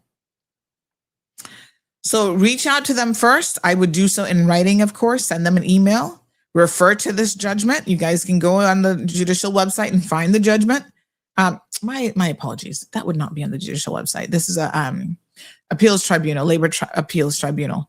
But I don't know where their judgments are, but it's, it's a judgment. If y'all need it, I guess you can get it from them. Now, JTC did, like I said, we reach out to them for a statement. And they said that they've been in Cayman for over 13 years and they take responsibility seriously. They were disappointed with the outcome, but complied with the tribunal order. Well, they complied with the tribunal order when they were threatened with action from the DPP's office. That's important to know. I'm just saying. It's not like the second they got the tribunal thing, they were like, oh, yes, next week we'll have a payment. No, they were dragging their feet. They were trying to appeal it. They were doing the most, not cutting that woman her check and giving her the runaround. And so it's, really, really sad. But ultimately, this is not about trying to demonize JTC. This is really about a systemic practice that has now had, direct review by the Labor Appeals Tribunal, and they have made their decision. So companies, make sure that you know what the law is. This gives you clarity, and you can budget and avoid penalties and reputational damage accordingly. So statutory authorities, that's government. Sounds like y'all might owe some people some money too. I'm just saying. But this is what happens when you have people. I will say this much before we kind of wrap up here. We do have this police event this morning. But this is what happens, folks, when you have, multiple, and this is a sad thing about it, when you've got people who are heading up departments or divisions within government labor, not for nothing, but that person should have some sort of specialty in employment law. They should probably be a trained attorney, in my honest opinion, right? You want people who understand the law. And of course, they do have access to the Attorney General's office for opinions on some of this. And it also highlights that there are times when you will get an opinion or a position from a particular agency. They will say, okay, this is the position in law. And then you hear a decision like this and you're like, which one? How am I supposed to know who to believe? Mm-hmm. All right, listen to this message and we're going to wrap up with some comments. The Economics and Statistics Office, ESO, is currently conducting the annual business surveys until June 12. The surveys collect information to answer questions like, how did the economy perform in 2025? In 2025, how much did foreign companies invest in the Cayman Islands? The surveys include all relevant entities that produce goods and services in the Cayman Islands. The surveys are confidential under the Statistics Act and are exempt from the Freedom of Information Act. Your response matters. Do your part. Fill out and return your survey forms to the ESO. Remember, better data, better decisions, better business. For assistance in filling out the forms or for more information, visit eso.ky or call 244-4676 or 244-4600. All right. Lady D says they should have used a lawyer fee and had just paid that woman her right retirement benefits. They're just trying to avoid making any sort of benefits payout, and they always find a way to rob people and beat the system. El Rey says that's for severance or redundancy, not retirement. Severance, which can happen at the end of your retirement, the end of your contract. So severance, yes? All right. If anybody needs any clarification, you can certainly reach out to Mr. Greg Welcome. He's the attorney that handled the matter on behalf of this particular client. Plain and Straight says, I wonder if that ruling also applies to when an employee's released because they're medically unable to return to work. Let me send it to the lawyer and find out. I kind of don't think so. I think that might be treated a little bit differently, but because I know government also treats medical, when they medical board you, that's a totally different process. So Lady D says the audacity. Aliana says that severance payout calculation can be posted up again for people to download. So, oh yes, my AI Samantha calculations, here's how it was done. So that shows you monthly salary based on 5,500, approximate weekly salary. So they have to do it because it's not an exact, because remember now, not each month is like 4 weeks. So when you do it properly, it's like 4.33 weeks. And that's how it works. Yeah. So that's why I didn't want to fool with the calculator, because I knew I was going to be off by a little bit. All right. Morning, Miss Barbara. Anthony says very detrimental landmark case for persons nearing retirement and was considering retirement and returning to work. No companies will keep people on or hire back. No, Anthony, hold on a second now. That's not how you should be looking at this. This is not detrimental to people who are considering retirement. This is detrimental to the companies, because what they have been doing, how is this detrimental to you, right? You're coming up in retirement age and you could be getting a payout of $50,000 to help finish paying off your mortgage. And you're not going to get that. You're going to just continue working for your measly $5,000 a month or whatever it was you're making. That lump sum payment is important to you. How is that detrimental? It's detrimental that you've not been getting it. And the Caymanians, who this impacts directly, have not been getting this for years. They've not been doing it. That's who it's detrimental to. I think you're looking at this the wrong way. Lady D says the audacity to ignore a government office is just beyond believable. They're not superior to the laws of the Cayman Islands, honey child. Anthony says, I know government is in a big liability situation now, especially public works, police, immigration, and HSA.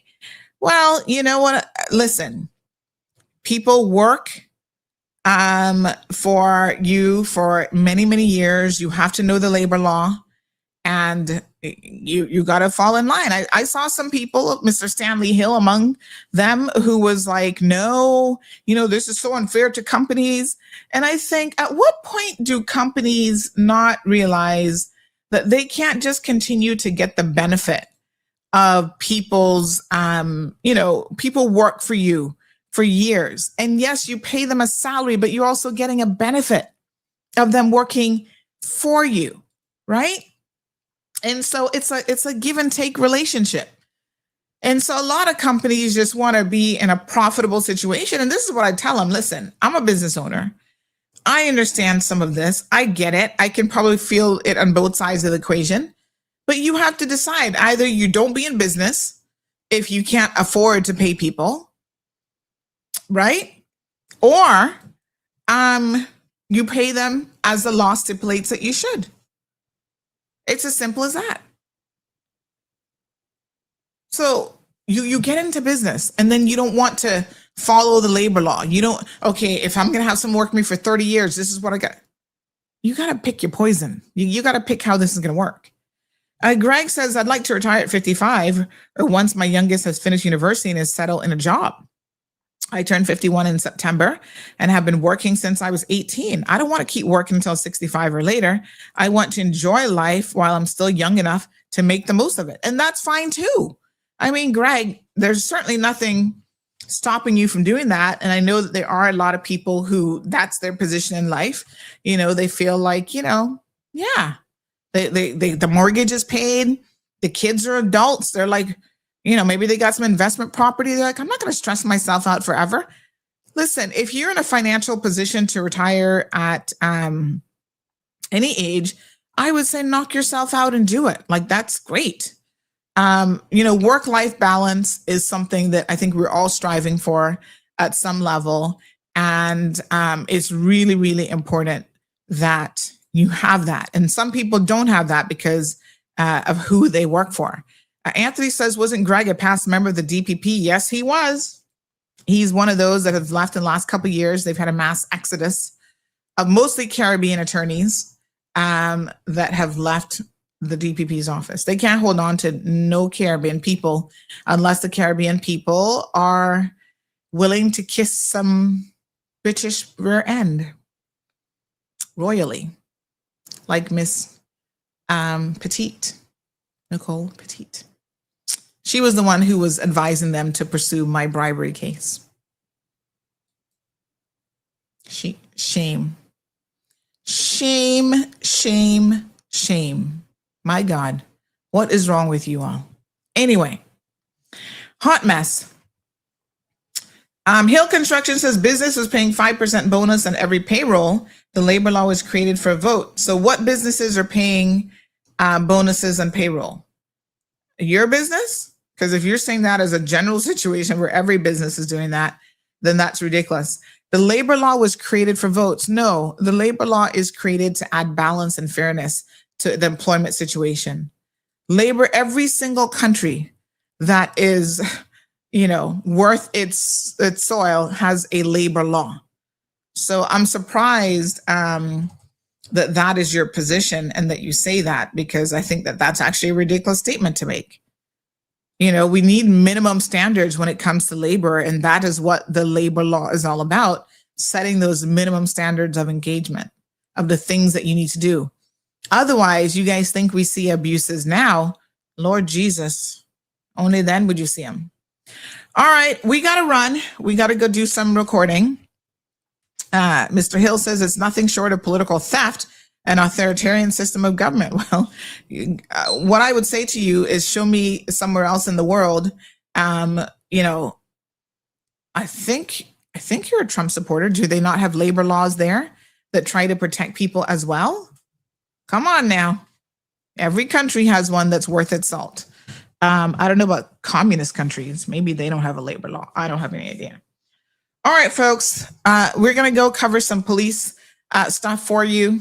We've got the statistics information that has come from the RCIPS, and we're going to make sure that we actually get the recording where you guys can hear all of the different questions and so forth as they are being answered. So they are doing their annual 2025 crime and traffic statistics report today.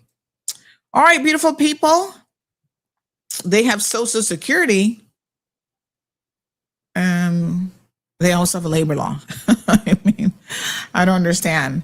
Social Security at this rate is going to be bankrupt, but they, in fact, they have it worse because they're paying into Social Security programs. They might have 401k retirement programs, all these other things, which, by the way, employers have to make their legal contributions to. And then, yes, you don't think there's severance pay in the United States of America? Let's ask the question.